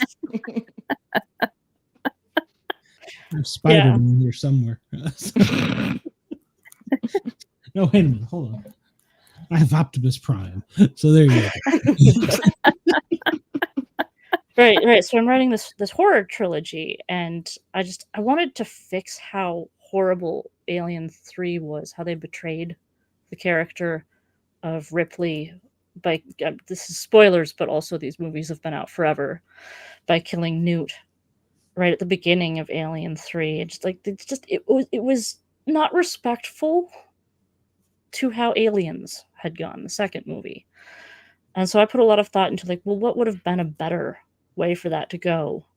And how could I write that as a completely separate, my own thing with my own aliens that work differently? So they actually, part of the life cycle of the scary aliens in my series is they can turn into ghosts for part of the life cycle. Oh, cool. So there's a whole haunted aspect to the books. Very cool. And another way I've had a lot of luck with outlining is with playlists. If you can find songs that line up with the characters or the sort of key points and string them together, and then you turn it on, start writing, and I'll tune it out, but it trains me to be in the right mind space every time I turn that playlist on. And I've even had it sometimes remind me, when I was writing my Entangled Universe trilogy, which is the longest thing I've written, because it was for a publisher that wanted all the books to be over 80,000 words. Wow. Most of my books are more like 50,000 words. So these were long, complicated stories to hold in my mind as I was working through them. And I put together outlines at the beginning, and then, you write steadily for many, many months, and you get near the end, and it's easy to forget things. But like, there were songs on the playlist that would jog my memory, like, oh, right, I need to fit this in before I finish the book, because that's an important scene. Oh, goodness. Did you growing up, did you do anything with comic books by any chance? Not as much of a comic book person. Okay. I really like processing words. And comic books have words, but they generally expect you to be processing the pictures as language in a way that just, I can do it. I've just never liked it as much. When I was a kid, reading was almost like breathing. You always had a book with you, like just always everywhere. My parents would be reading, so I would be reading. And it's just something I got used to doing so constantly that comic books weren't something I read as much as a kid. They are what my 11-year-old prefers. So I've been trying to connect with them. Trying to find good graphic novels that they'll enjoy, that we can both like. There's a ton of them out there now. Yeah, sometimes. I was going to say, there's a ton of them out there now. Yeah. Go ahead, Amanda. Sometimes it's very hard to be interested in the same things your children are interested in. It can be challenging. Yeah. I did do a webcomic for a while. It's called Space Hounds. You can still find it. I think spacehounds.com still works. And I made duct tape spacesuits for my dogs and decorated a big piece of cardboard to look sort of like a spaceship. And I would take photographs of them in their spaceship. And then I would go through the photographs and see if there was anything usable and try to put together stories about them traveling through space. Love it. So cool. It was pretty fun. It was very time consuming though, because the set took like a lot of space to keep the cardboard and put it up and take it back down and get the dogs in their suits and get them to cooperate. So hard to get in character. Come on, you guys are going to be famous. Come on. Lots of treats, I'm sure. Well, so it was mostly my two dogs, who I do not have anymore because this was a while ago, Trudy and Quinn. And Trudy was a very doggy dog, part spaniel, part lab. And she had no clue what was going on, but she loved the attention. And Quinn was a Sheltie. I am addicted to that breed. And we got him, he was an older puppy when we got him because the breeder had wanted to keep him as a show dog, but he got too big. He was a big enough Sheltie, people would ask if he was a collie. Wow. And it seemed like he had somewhere deep in his head this idea that I am supposed to be beautiful and put on display. And yes, it is completely appropriate that you are taking pictures of me. I will be your model. This is what I was bred for, to be a show dog. He knew, he got it. And the characters that you end up finding from what what expressions you get from the dogs was just a delight, because it was like they were my coworkers. I couldn't make them do exactly what I had in mind, so I had to work with what they gave me. And so Trudy's character, TJ Barker, the captain of the ship, was always a little like nervous and like, oh, I don't know if this is a good idea. And Quinley Wooferson was the science officer, and he was inventive and thoughtful, and just like there was acting going on with that dog. He was my heart. He died the first year of the pandemic, and it was just very, very hard for the whole family. Well, he knew he was bred for greatness. He was. Yeah. The best friend of the main character in my Entangled Universe series is based on him. And he that character gets sick in the third book. And I was trying to write these books very fast for a deadline. And the character gets sick, and right as I was approaching the end of the book,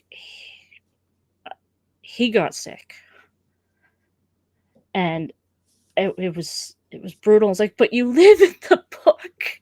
And I finished writing it, and he lives. But like that day, right after I finished it, it was almost like he'd been hanging on, because I don't know how I would have kept writing that character right after he died. It was just so brutal, but he hung on until just like the day after I finished the book. Wow. He knew. Yeah, I was Yeah. going to say they have a way of knowing things, They Yeah, do. definitely. and they have a way of telling you whether you listen or not, if what they're wanting and thinking and feeling. And Yeah. my dog stays pissed off at me, so she's like, I'm supposed to be. She's part border collie, and she's like, I'm supposed to be outside doing something, and you're always in an office. What's wrong with you? Oh, Get yeah. out of there. The current Sheltie, well, I have two, but one of them is very much on the sort of border collie edge of Sheltie. She's not here to be a model. She is here to organize us. She is the assistant manager. She knows she's not in charge. She thinks my husband's in charge, which is interesting. But, sure, there's a human in charge, but he should be working. We should all be working. Everybody should be getting their work done. Work is Why what's is nobody fun. getting their We work need to done? focus. And she gets very frustrated, yes, if we just sit around and don't do anything. Or Is she also to her? is she also a volunteer sheriff's deputy on the weekends? She would love to be.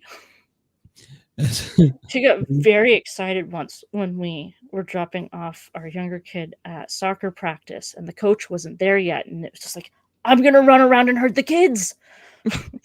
No, you're not the coach.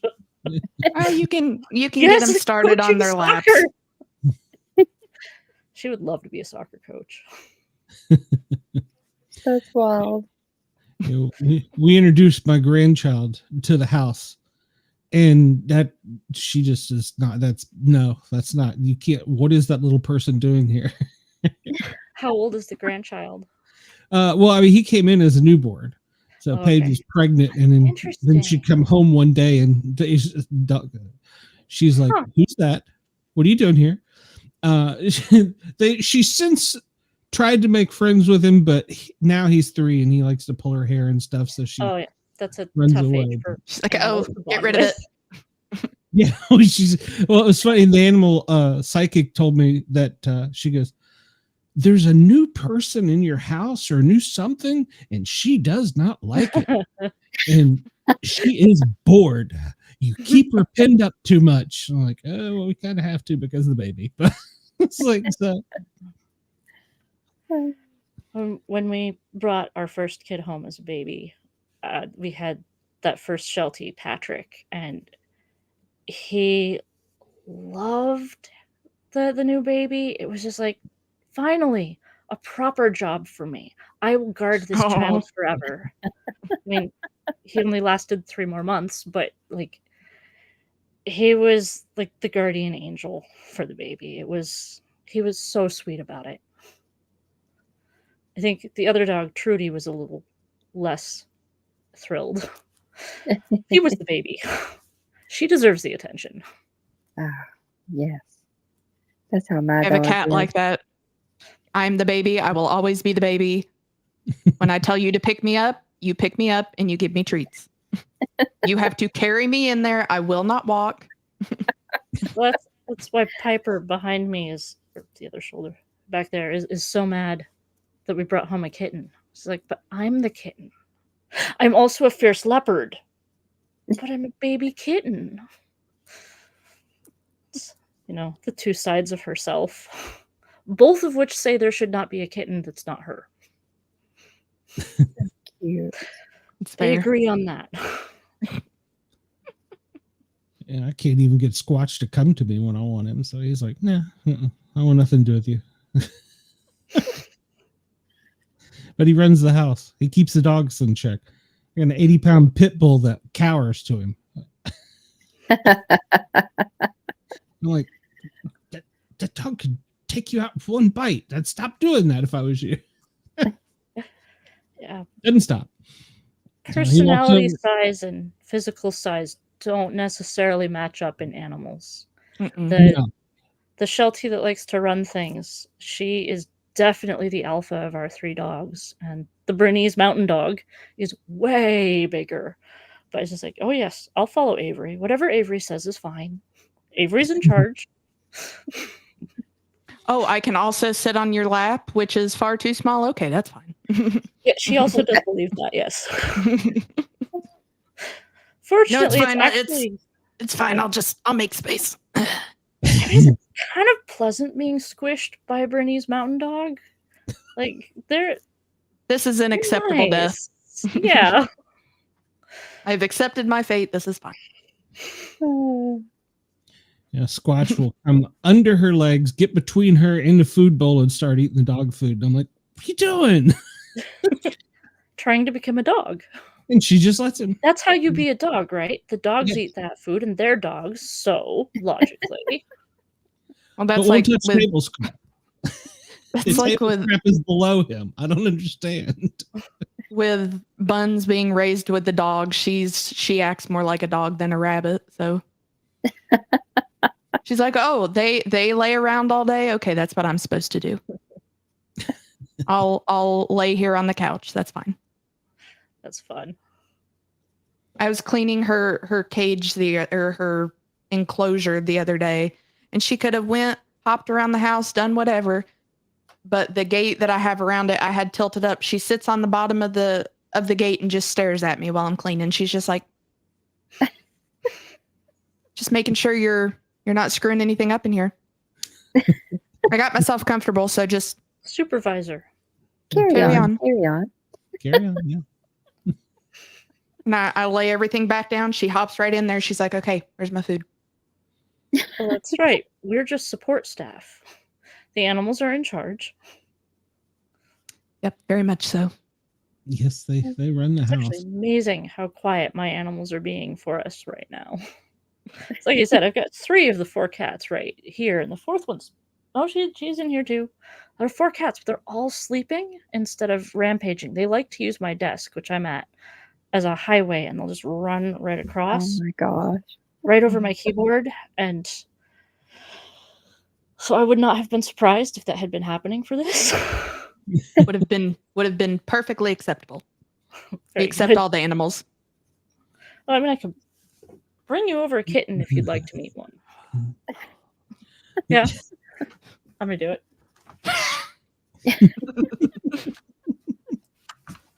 Oh, look at the baby. Look at the baby. Oh, he's so He cute. is named for Dr. Bashir from Deep Space Nine. Oh, look at him. He's very sleepy right now. Oh, look at the baby. So we might get to just keep him. Until he gets really woke up and he's gonna be like, no. And he's like, no, this is fine. Just gonna sleep here. Yep. That's how Banda is. Should you just carry her like that, and she's just like, all right. I'm good.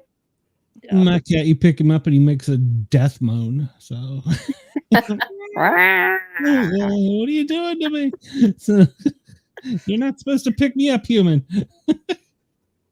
Yeah. Petey's about 90 pounds, so I have to take his legs and like get the front legs off the couch and then try to slide him off. That just to get your spot back. Yes, or he won't go to bed. He's like, I'm good right here on the couch. I don't need to sleep in there with you all. But where we have Boo, the puppy, we have to close the bedroom door, and we don't like to just leave him out, by himself. He needs to be in there with us. He's like, I want no part of this puppy. You're good. Just go on. Leave me here on the couch. Then 3-4 o'clock in the morning. It's just the, hey, Yes. let me in. And I don't want them scratching my door. I had to shut the cats out of my bedroom, like, for the rest of the lifespan of the one that's over in that corner, because her name's Hazel, and she loves my plushies, and I need a place to put them where she can't destroy them. So that's become the bedroom. Like, this is where plushies are safe. They And will it's not be specifically chewed to bits. mine. Like, the kids also have plushies, but she can tell somehow which are mine. And she actually even prefers the otters. It's kind of hilarious. It's like I summoned her from writing things. Because her personality is more like Shreddy from the Necromancer than the cat who I based Shreddy on. And she has a thing for otter plushies and wants to destroy them if they're mine. It's the That's a smell. cat for you. They smell like you. Those smell like your kids. Mm-hmm. Yeah. Yeah. Yeah, Squatch went through this phase where he was peeing on only my daughter's stuff, and we couldn't figure it out. So we thought maybe he's got a kidney problem or something. Whatever. We took him to the vet. Spent like $500 on tests, and the vet says, "I think your daughter makes your cat nervous and anxious." What? So I give her the most grief over that. But we found out what it was is while Paige was going through her pregnancy, when a relative stayed with us, she gave him canned cat food. And when she left, we were like, whatever. And he's like, oh, no. I didn't get to this size by eating just kibble. And he was like, he only did it to Paige. And so what we figured it out was because she was the one that's usually first up in the morning with the baby, feeding him. And finally it clicked. It was like, I bet that's it. So we started giving him wet cat food, once a day. And he stopped feeding on things. So He was mad. He was very mad. That was like I bought the cats like some Walmart brand wet cat food.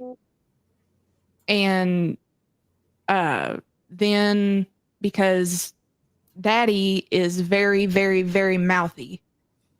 Like you pet him, he's just all mouth.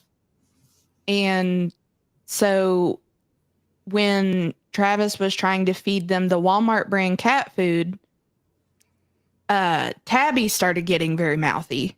He would come hop up on the bar and meow right in Travis's ear and be like, no, this isn't Friskies. This isn't Fancy Feast. What is this? Because it's garbage. I can't eat this. Man. So then I went and bought him the Friskies and their Fancy Feast, and he was just like, oh God, I haven't eaten in 3 days. You little spoiled shit. Why, when we brought the new kitten Julian home, we had someone scout ahead. It's like, where's Piper in the house? Because the other cats, they'll be fine. The dogs, they'll be fine. But Piper's gonna be mad that there's a kitten, and she is mad. She's getting over it. But we made sure to sneak him in upstairs when she wasn't gonna see it happening, so that she'd think he just spawned in the house. Like, it's not our fault. We didn't bring him. Like, we don't know how he got here. Up. So just kittens just happen sometimes. Who knows? We didn't carefully go meet kittens and find the one that was most likely to not, be terrified of you. Because we specifically were like, okay, we need a kitten that's super chill and easygoing, and will be able to hold his own with Piper, and because she's gonna be mad. Oh my God. And it's worked out, but she was really confused. Like, where did this come from? Why is it here? Why can't any of us kill it? Clearly, we're all trying to kill it, aren't we? We're just all incompetent. I'll have to do it. That was kind of how Squirt was whenever, because I got Squirt from my old job. They were like, here, we found this kitten. You're taking it home. And I'm like, okay. Like, all right, she's pretty darn cute. And she would come up to the little window and she'd greet people, just lay on her back and want them to pet her. And she slept in my chair that day.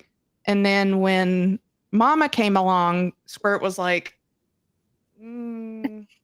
not sure about that one, but I know I could kick her ass because she's skinny enough, so I'll leave her be. And then when Mama brought all the kittens, she's like, where do they keep coming from? Why are you letting them in the house? And You're always then supposed to bring me home. and then Daddy shows up and she's like, you guys are out of control. But then she's like, oh, I can play rough with these and they'll play with me back. Okay, we're fine. So we actually got She's so fat. She used to like to get into like the 12-pack can case, and I would play with her. I would tap on so now as long as her head is in there, not the rest of her body, I can't see her, obviously. So she's got her fat butt hanging around, but as long as her head is in there, I can't see the rest of her. So we actually got Piper in the first place because the breeder we got our other Bengal cat Hazel from knew that we'd been good to Hazel and contacted us. Was like, I have this cat that I love, but she needs a new home because she was a breeder. There were always kittens, and she's not happy here. She needs a new home. And it's like, yeah, Piper hates kittens, doesn't she? That's why she's here, so that she's not dealing with new batches of kittens all the time. was she still a kitten at the time, or? She was at least a year. I think maybe a year and a half old when we got her. So she was She's like, all these Hazel. new things. Ew.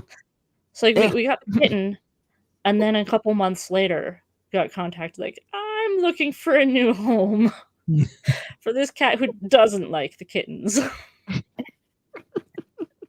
And now, she's in a whole house, and she does share it with, now 3 other cats, one of whom's a kitten, but it's a whole house.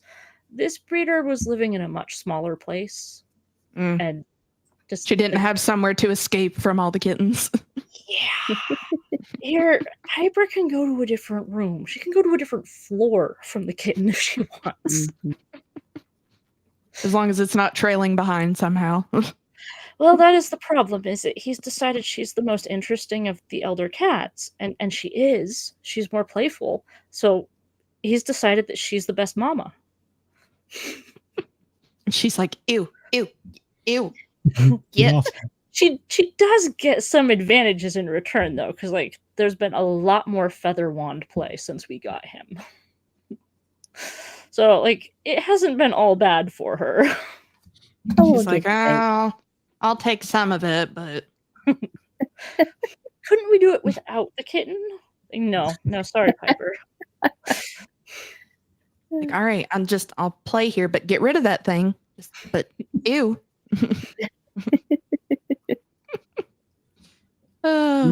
Cats are great.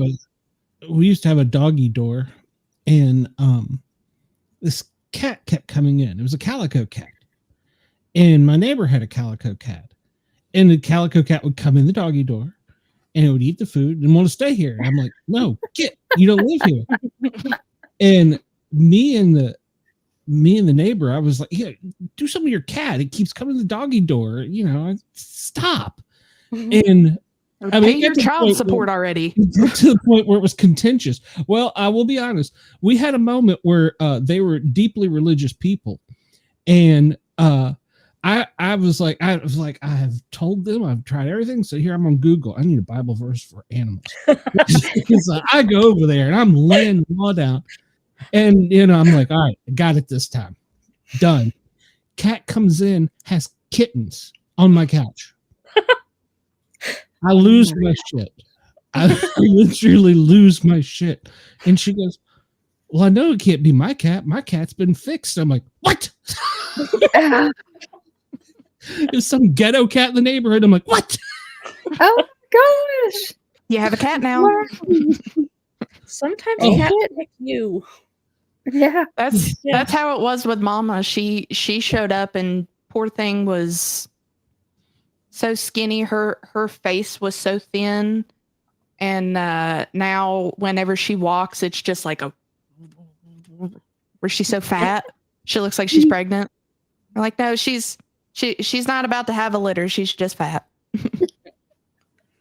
Yeah, my mom had a tuxedo cat that roams the neighborhood move into her house a couple years back when it was really cold in the winter.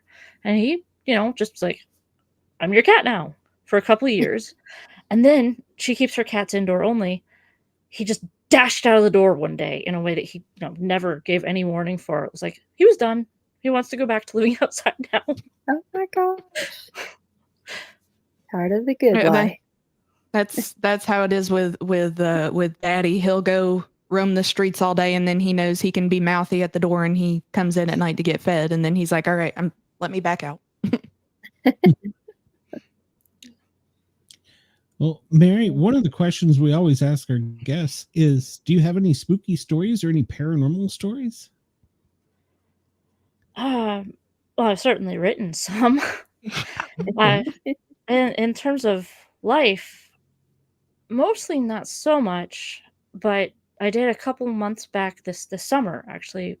My older kid is really into horror, and he had to write a report for something for mythology class about like local mythology, and he found this place, Hot Lake Hotel, that was supposed to be haunted.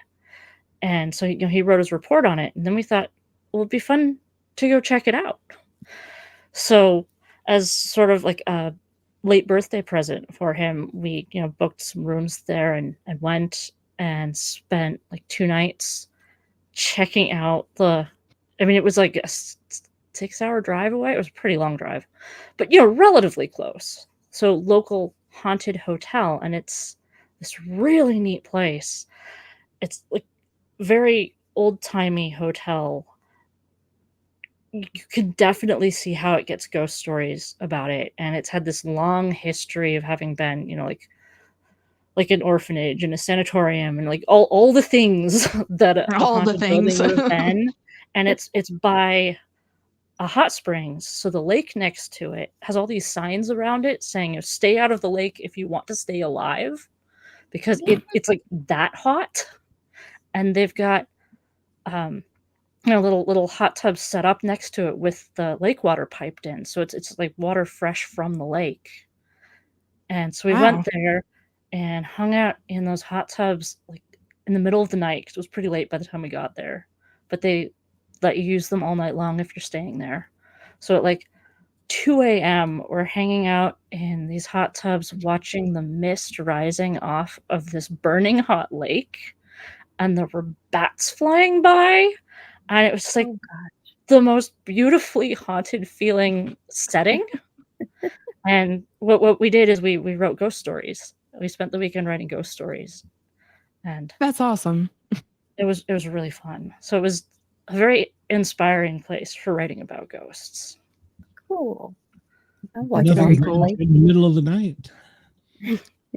There were definitely weird sounds going on in the middle of the night, but I think it was the pipes were like not at all insulated in this very old building. It's a fire trap. Oh, it might have been a fire trap. I don't know. What are some of the paranormal stories you've written with your animals? Okay, well, I've got in the Necromancer a story about a cat, and this was inspired by actually a cat we found when a decade ago now, more than a decade ago. My mom found there was a cat who'd had kittens under her house, and I thought, let's catch those kittens.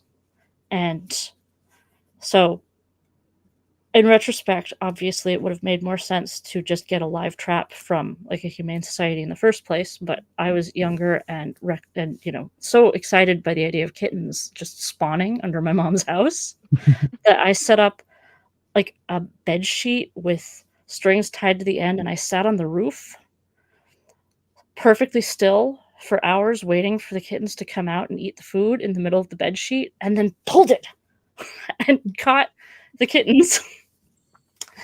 And we had to use a live trap to catch the mother because she was an adult and not going to fall for that kind of nonsense. but we got her fixed and re-released her because she was feral.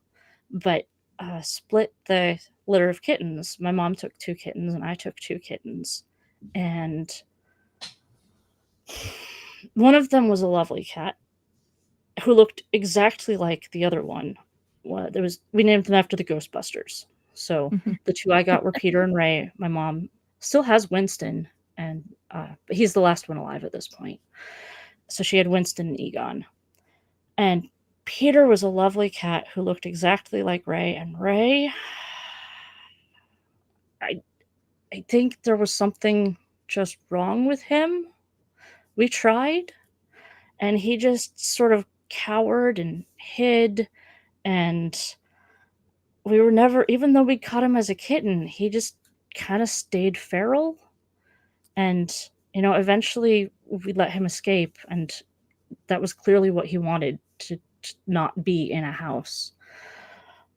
But I wrote this story about that, sort of trying to process, like I've always been really good with animals and I really value my pets, and it was upsetting to have this cat that I tried with, and like when he left, Peter started acting differently because we found out he'd been beating Peter up.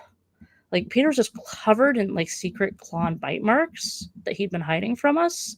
And he was not getting those from the other cats we had because the other cats wanted nothing to do with Peter or Ray. And actually, after Ray escaped, we gave Peter to my mom so he could be with Winston and Egon because we figured he'd be happier with his litter mates who were not insane. Sometimes animals aren't quite right. I don't know what was wrong with him, but he was kind of just innately feral. Anyway, I wrote a story called Cold Tail and the Eyes, sort of make peace with what had happened and process it. And so it's about a feral cat that gets taken in, and it's from the feral cat's point of view, and it doesn't see the person in the story because you're seeing through the cat's point of view. As a person, it's just these hands, like these hands that reach and grab, and the hands are scary, and it doesn't like them. And the cat eventually escapes, and I'm pretty sure what ended up happening to Ray after he escaped is we had a crazy cold snap that winter, and I do not think he survived it. And so in the story, the cat escapes, and it's really cold, and the cat then goes into this sort of surreal place where it faces off with sort of a guardian of hell, like a 3-headed, it has a cat head and a rat head. And I can't remember my own story right now, but I know it had 3 heads somehow. And it's sort of given this choice of you can descend into the underworld or you can return to the hands and find a way to be tame. And so it's like a cat facing the underworld, and he goes back to the owner and learns to recognize that the hands are attached to eyes. And the eyes are something that makes sense to him. Like other cats have eyes. And describing it doesn't sound like a ghost story, but it feels like a ghost story when you read it, I think. It was intended as a sort of a ghost story. Mm-hmm. That's really cool. Yeah, I like that. I can see it. Suddenly the cat snatched up in a sheet and tied up in like a Yeah. catnapped as it was. Yeah. So, well, Mary, before we let you get out of here, we always want to make sure that you get time to promote your book and where you can be found in all your social media. My 2 listeners I'll appreciate it. So I kid you. We're on in a couple different places, but I like to give the guests time to. All right. Well, I've got a website, maryloud.com, and loud, as you could probably see, is spelled LOWD. And I, list all my new books there. I'm also on Facebook, Twitter, Instagram, Threads, Blue Sky, and Mastodon. There are too many social medias. Yes, there are. But I do sort of vaguely try to monitor all of those and cross-post things to those. So I post stuff about what's going on, what I'm working on those places. I have a newsletter that I'm not as good about as I should be that you can subscribe to through my website. And so I'm putting out books fairly fast these days. And I've got a whole bunch that are already out. Also, if you're just curious about furry fiction, which, fiction with talking animals, I also run a magazine called Zooscape. And it's basically up there just to show people, like, this is what furry fiction can be. Because people get weird ideas about what that means. And it's really a very broad umbrella. It's just animals. And so if you want to read stories about animals, check out Zooscape. I think it's like zooscape-zine.com. Okay, I like it. Yeah, I was wondering if our chat was going to chime in on anything when they heard it was a furry guest. I was like, I'm kind of worried about this. Yeah, no, it really just means I like animal books. Like Watership Down, the Redwall books. Recently read through the Animorphs books, which I somehow missed when I was a kid. Those are actually pretty furry because they're always turning into different animals. It's a term that's much broader than most people think. I agree. Do you believe it? Do you believe in like werewolves and Bigfoot and stuff like that? I mean, I like thinking about stuff like that. I'm kind of a skeptic at heart. Like, I think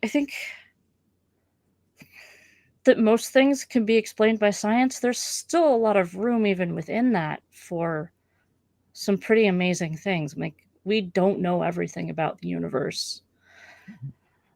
And like, we don't know about what's outside of the universe. Like, is there a multiverse? And how many things does that possibly open up? Yeah. So very true. Yeah. Well, if you ever do any homework on Bigfoot, a lot of people believe that they come from a different dimension and they're just passing through here. I kind of like that. I've never heard that take. And all, like, as an editor of a furry magazine, I do get sent a lot of stories about Bigfoot, but I've never seen one with that take. That's really neat. Yeah. Yeah. Ron Moorhead wrote a book called Quantum Bigfoot. Yeah. And it's pretty deep. It's pretty fascinating, but I've talked through the show here. I've interviewed, gosh, I couldn't tell you how many people. And that's some people, you can't convince them that it's not a big hairy ape, but a lot of people are coming to grips with, we haven't found a body. There's usually associated with UFOs or orbs or some other kind of paranormal. So it's like they're starting to come around to the idea.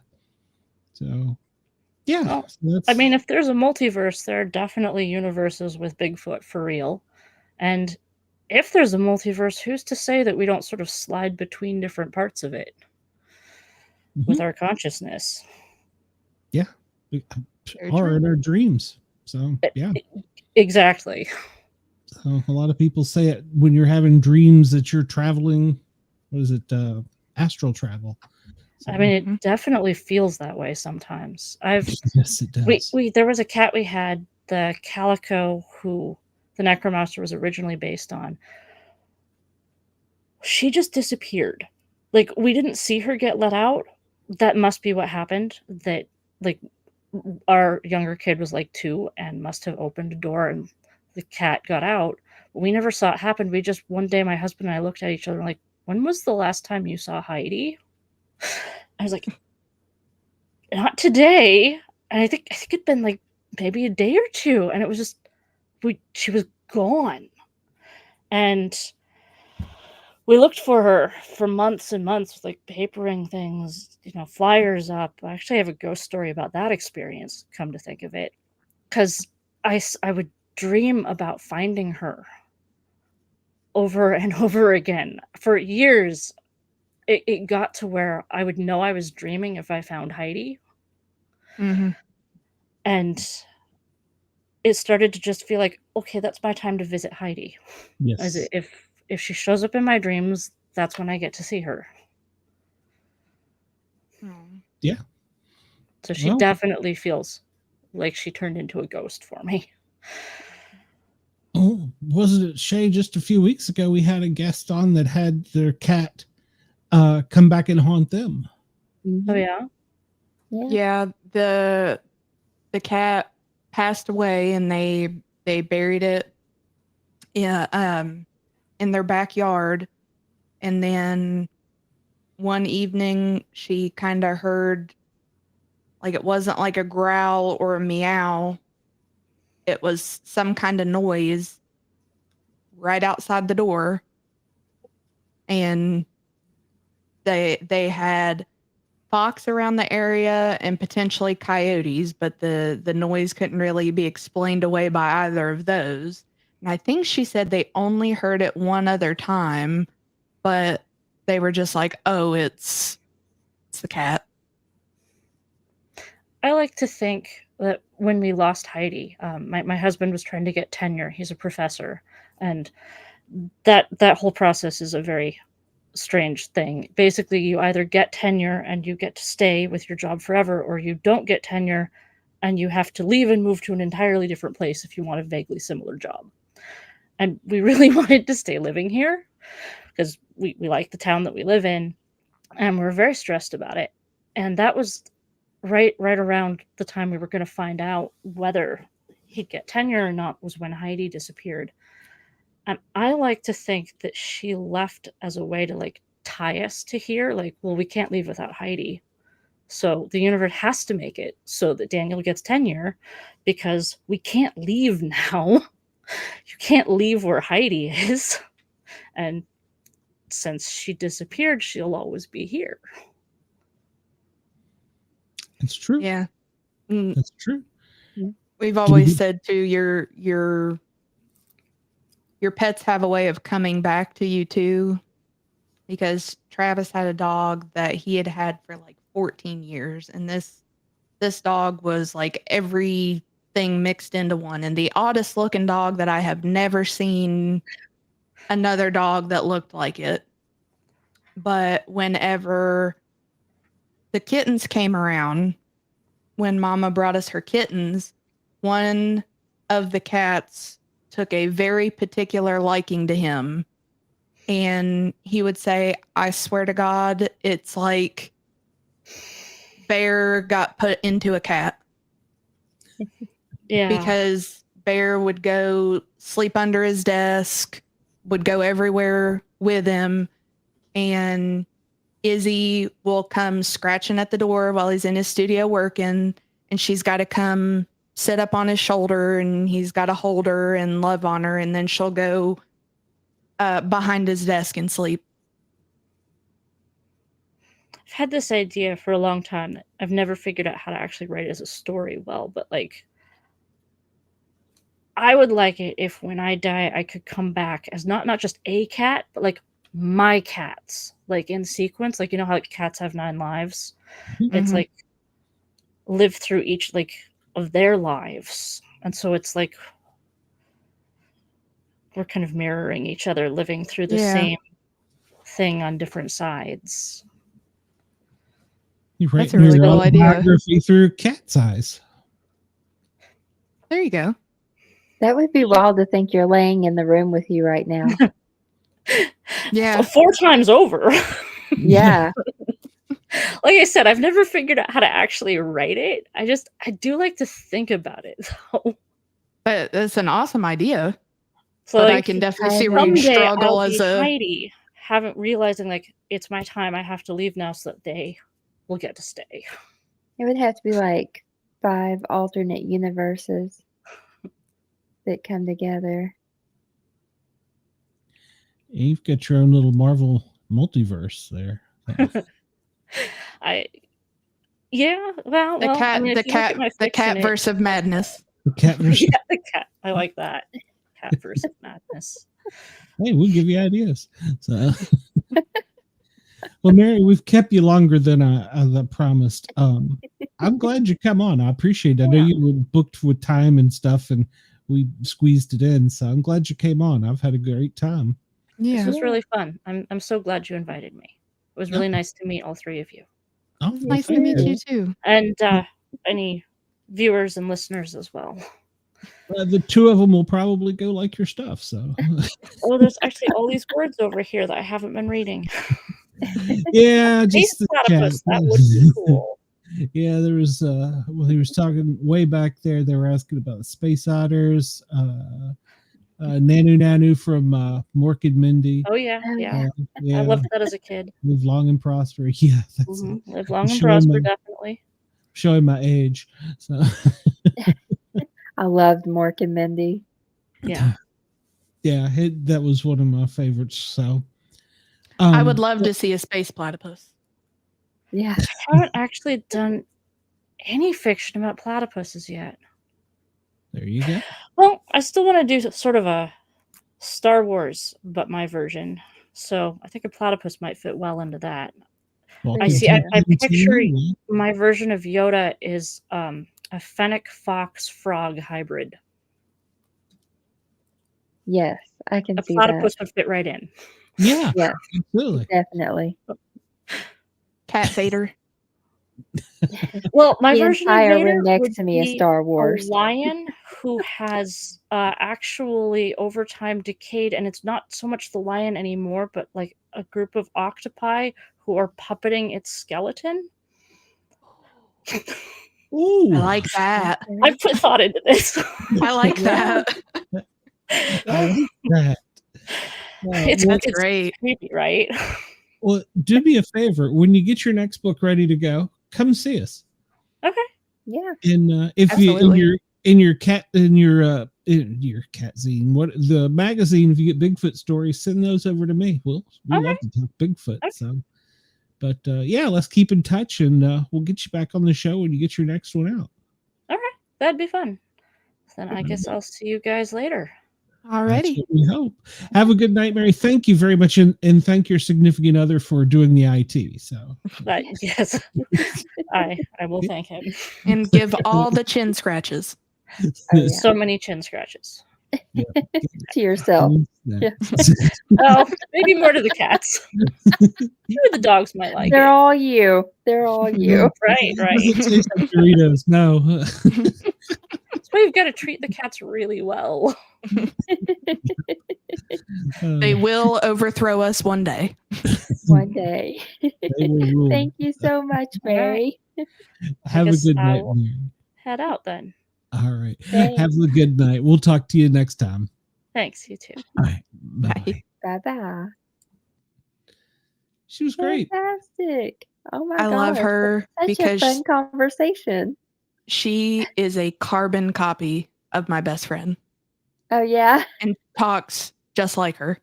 I'm just like, That's great. Great. Yeah, she was real busy, and I guess, with her husband and writing and everything, and so she's like, I don't know if I'll have time to do a show, and I'm like, okay, well, here's my email address, just get back to me. Yeah. And it wasn't, I don't know, 2 weeks maybe, and she's like, all right, tell me about your show. she was great. Like, we're a little weird sometimes, so, but Sometimes. it's just Cheyenne, so. Oh god. What can I say? We have Yeah. so much fun on here. What We people do. love about me. We do. It's a great time. Well, before we wrap it up, I wanted to see if anybody in Florida was out Oh, yes. at the big what do you call that thing? The thing. The tip. Yeah, the tip. Okay. Apparently it is not live.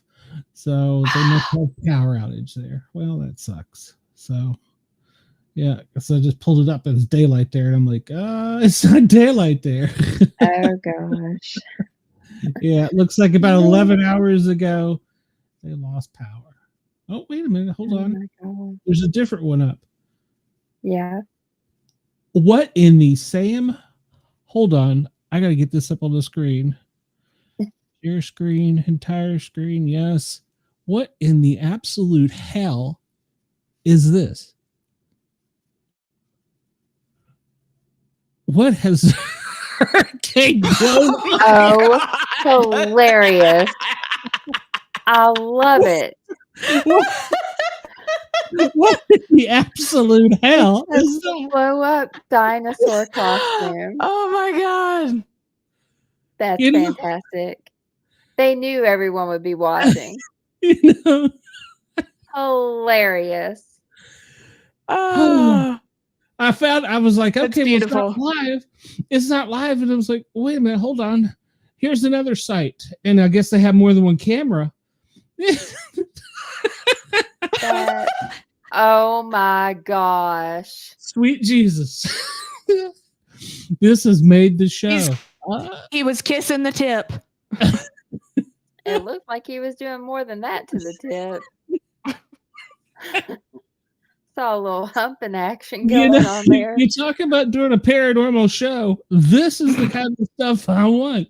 So There for we go. our radio listeners, there is a dinosaur at the southernmost tip of Key West. Yep. And I'm pretty sure that Hurricane Milton just drug it up. And I now want to watch to see if the cops show up. They probably have enough to worry about without this nonsense. They're driving by going, leave the damn dinosaur there. Okay, I gotta say it would probably freak me out if I drove by that. That's ridiculous. Oh my, yeah! As soon as I found a live cam, I was like, "Wait, what the hell?" Hilarious. I wonder how long they've been out there. I want to see him start dancing or something. Oh, I would die if another dinosaur came along. Oh my gosh.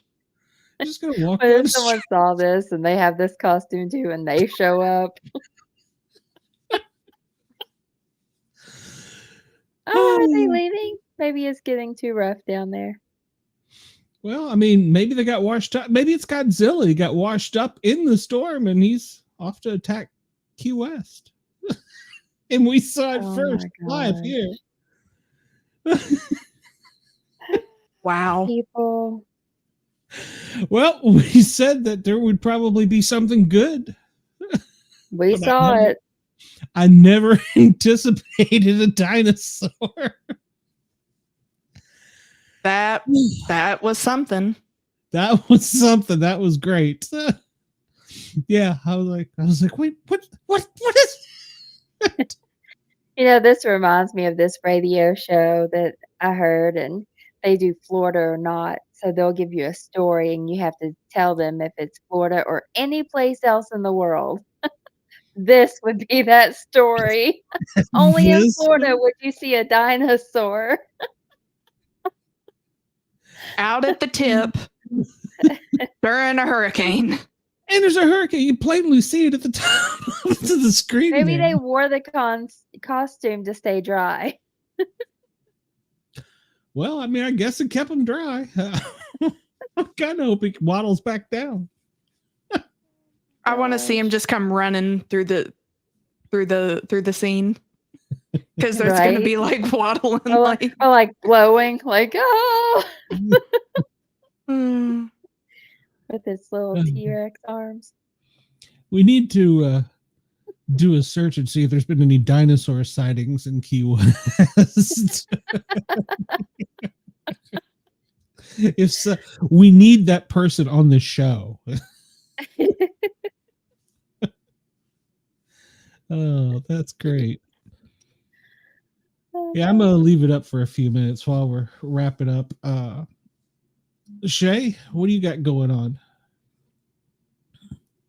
Nothing. We're gonna have something coming up. We got a big chat coming up Friday night. Oh, well, since we didn't tell everybody, though it was kind of mentioned, I do start my new job next week. Yes. Congratulations. I will hold on, let me go back so I can quote this correctly. Hold on, I gotta go back to the comments here a second. So I will label myself the hottest big-breasted vixen of Nicholas County 911. There you go. That's expect quite the pictures. title. I expect pictures. So You didn't even get one for your birthday, so I know. I'm so disappointed. Even Amanda sent me one. So I told you your panties got lost in the mail. They're somewhere in Oklahoma. yeah, well, they'll show up eventually. So, and have we heard from Miriam? No, she's probably still recovering from her. Oh my gosh. Yeah, I said I should have checked on her the next day. That was I great. saw the video. There was more than one. I think her husband was even surprised at the last one. He's like, what? Who's this Glenn person? Right? Uh, Who are I you was seeing sending lights. this to? So I'm wondering if somebody is pulling up or if they're doing a dinosaur beatdown. So off screen. Like, we're gonna be. Oh no, there it goes. It's great as a golf cart in a hurricane. Yeah, someone just whizzed around there. It'd been funnier if it was the dinosaur driving it. So Right. I've seen It a looks lot. like a Oh, tour gosh. bus. Was that a tour bus? I don't know what. There's the tip. Anyone want to get out? Go Lick get it. Somebody go lick the tip. I think the dinosaur did. So Did something to the tip. I'm not sure. We're gonna have little tips in about 9 months. Cuba's gonna get jealous.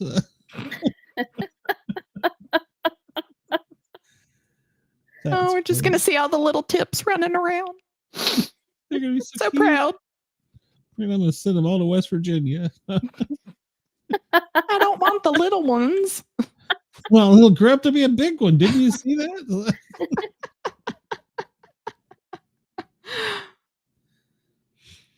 I guess it's too wet to wear a Bigfoot costume down there. Holy cow! It's never too wet. More lights. Oh, get your fur Oh, all yeah. moist. Yeah, that would be a mess. What's a spotlight? It'd be They're a little looking- smelly. Wasn't it a spotlight? They're looking for the dinosaur. See if another one's washing up. We will shit our pants if one just swims up out of the water. I'll be like, I had it here Why first. is up there? Just Wait, wash up like a mermaid. I knew it. Godzilla does exist. So, With his little T-Rex arm. Now I want to see somebody in a velociraptor costume. And they got to fight it out. King Kong. I keep Just hoping. through the bottom there, you just see somebody in an ape costume chasing the dinosaur. Oh my gosh.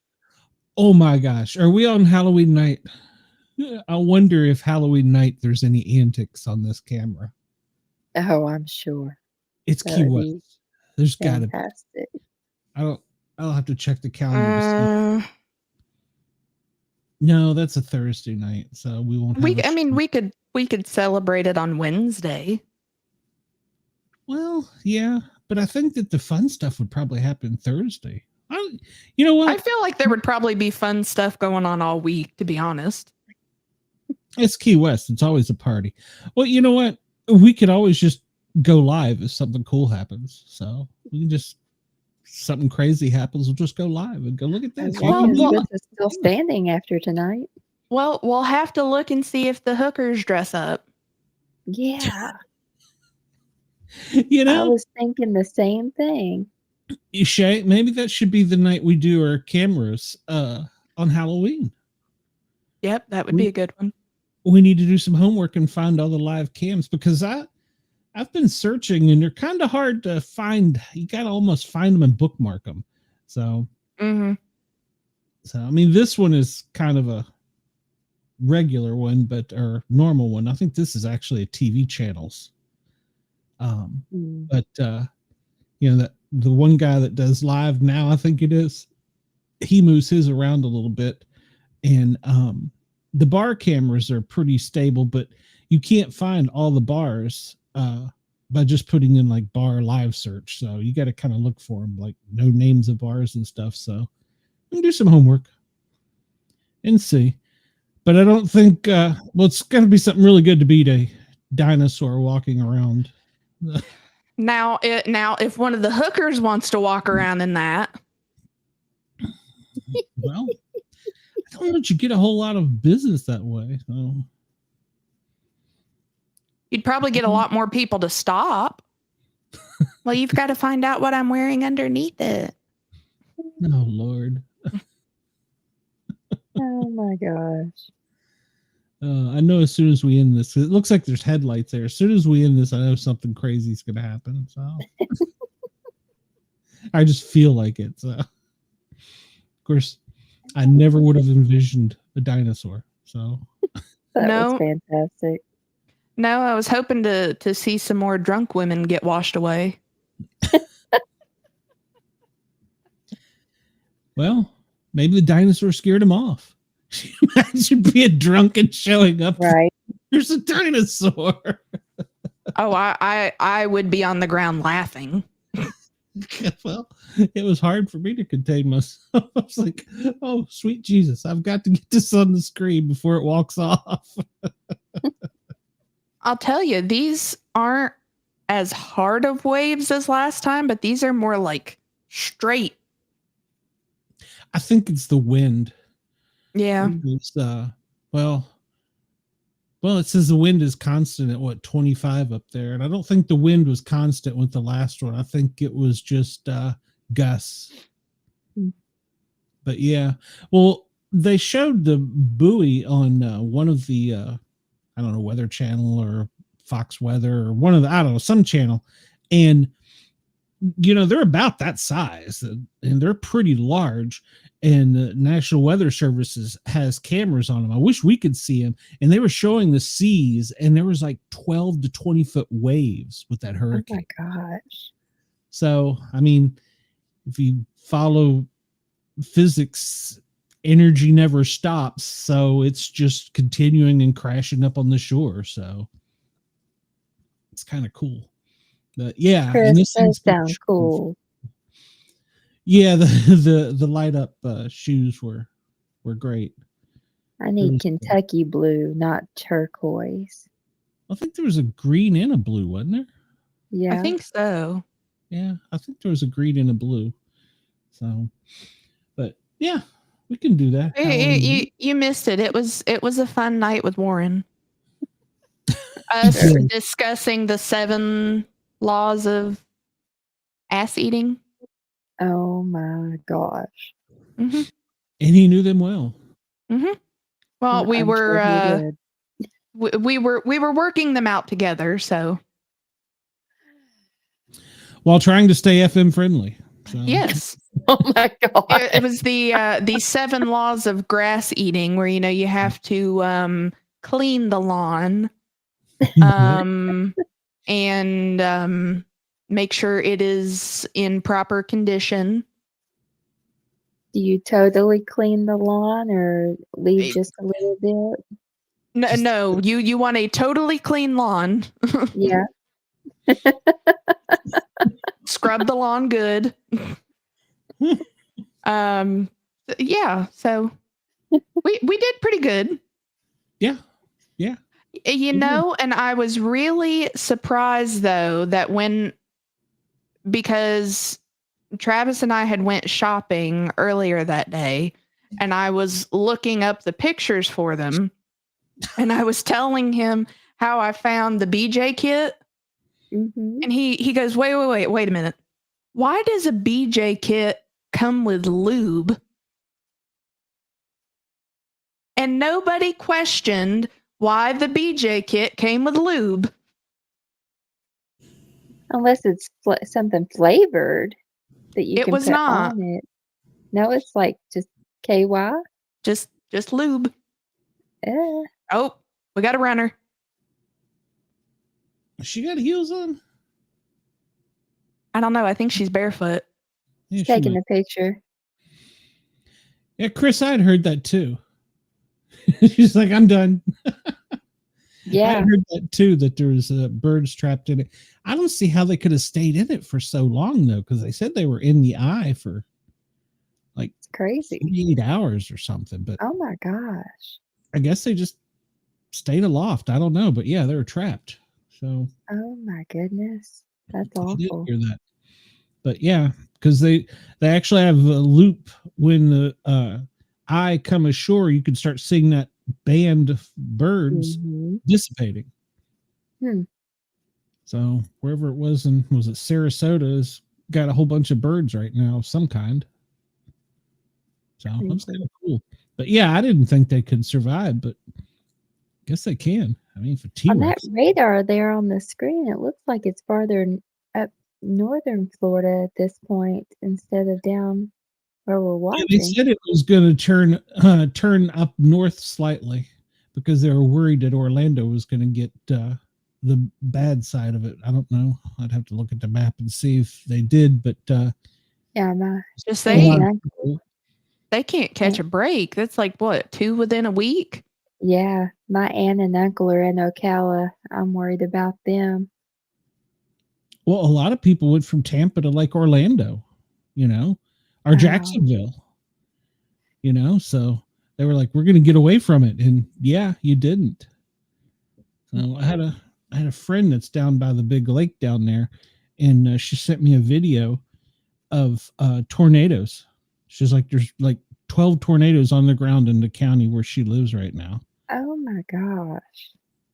Yeah, so I'll have to text her and check and make sure she's all right after the show, but hopefully she's watching on her phone. But yeah, well, no, she probably doesn't want to watch if she's lost power and kill her phone battery. But Yeah. yeah, we're talking about going north, and I think that Tampa was still going to get the flooding, and then of course the whole state's just getting soaked, and there's been so many tornadoes on the ground. So, but It is a very moist state at this it moment.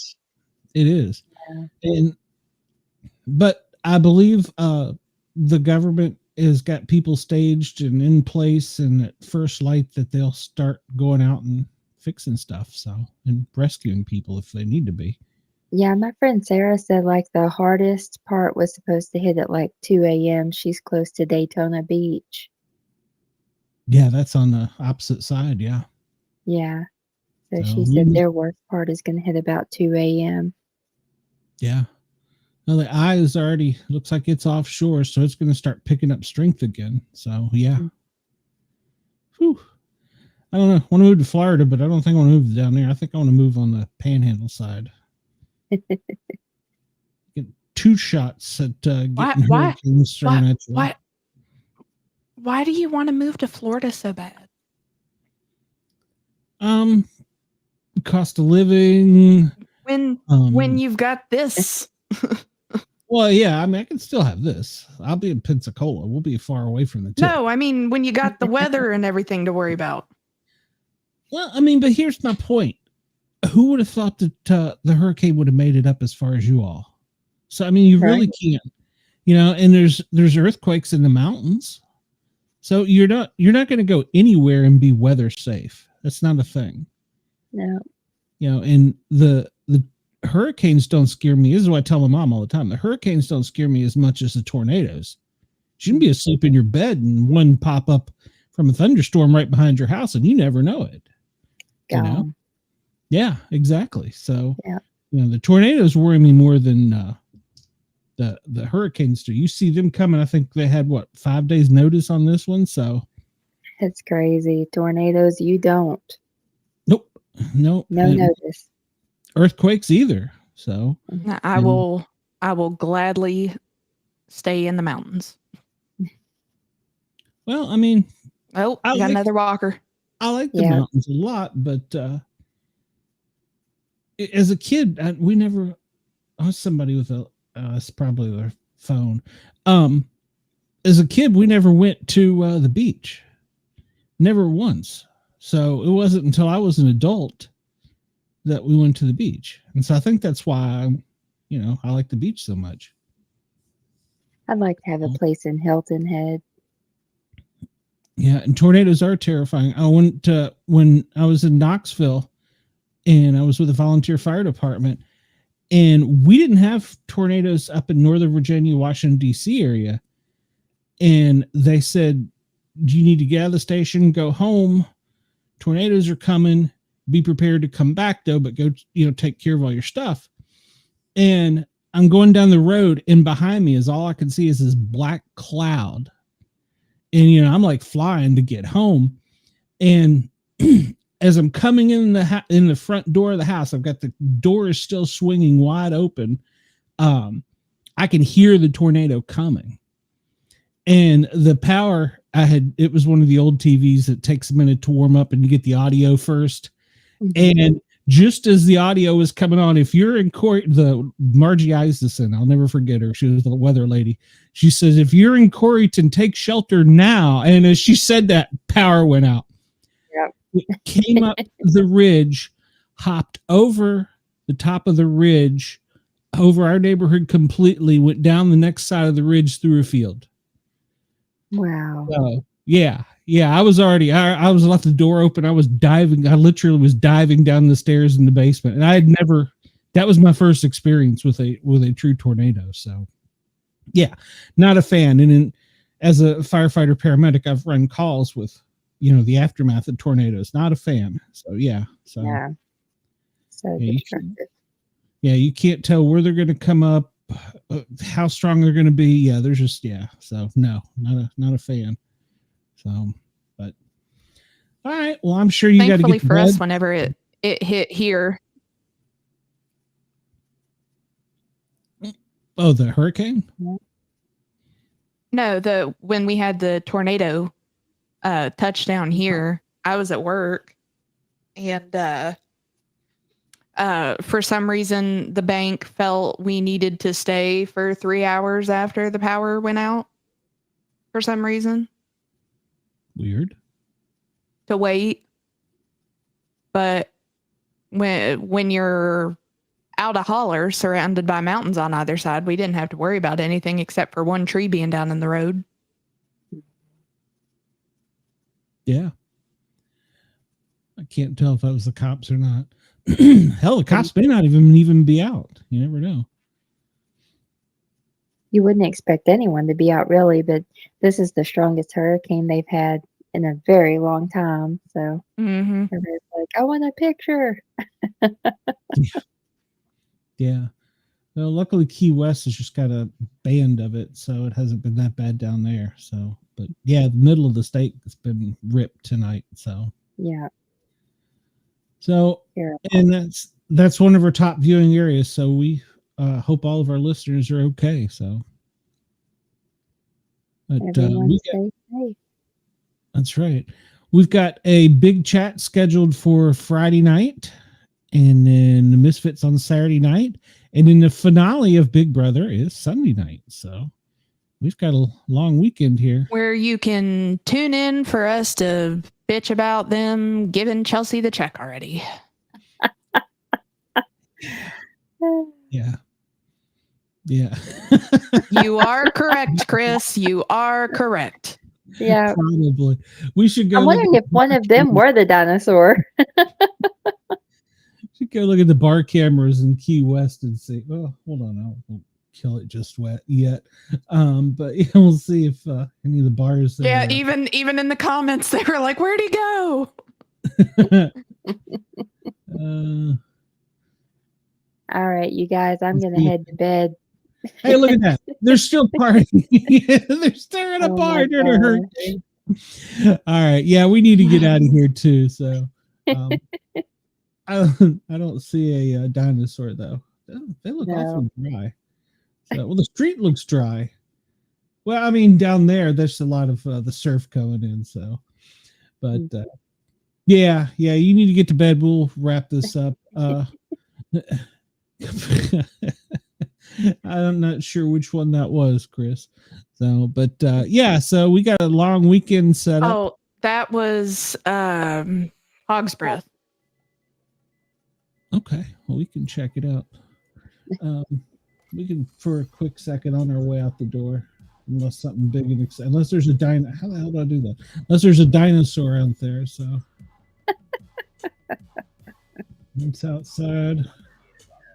That would have been a better angle to go to for the dinosaur.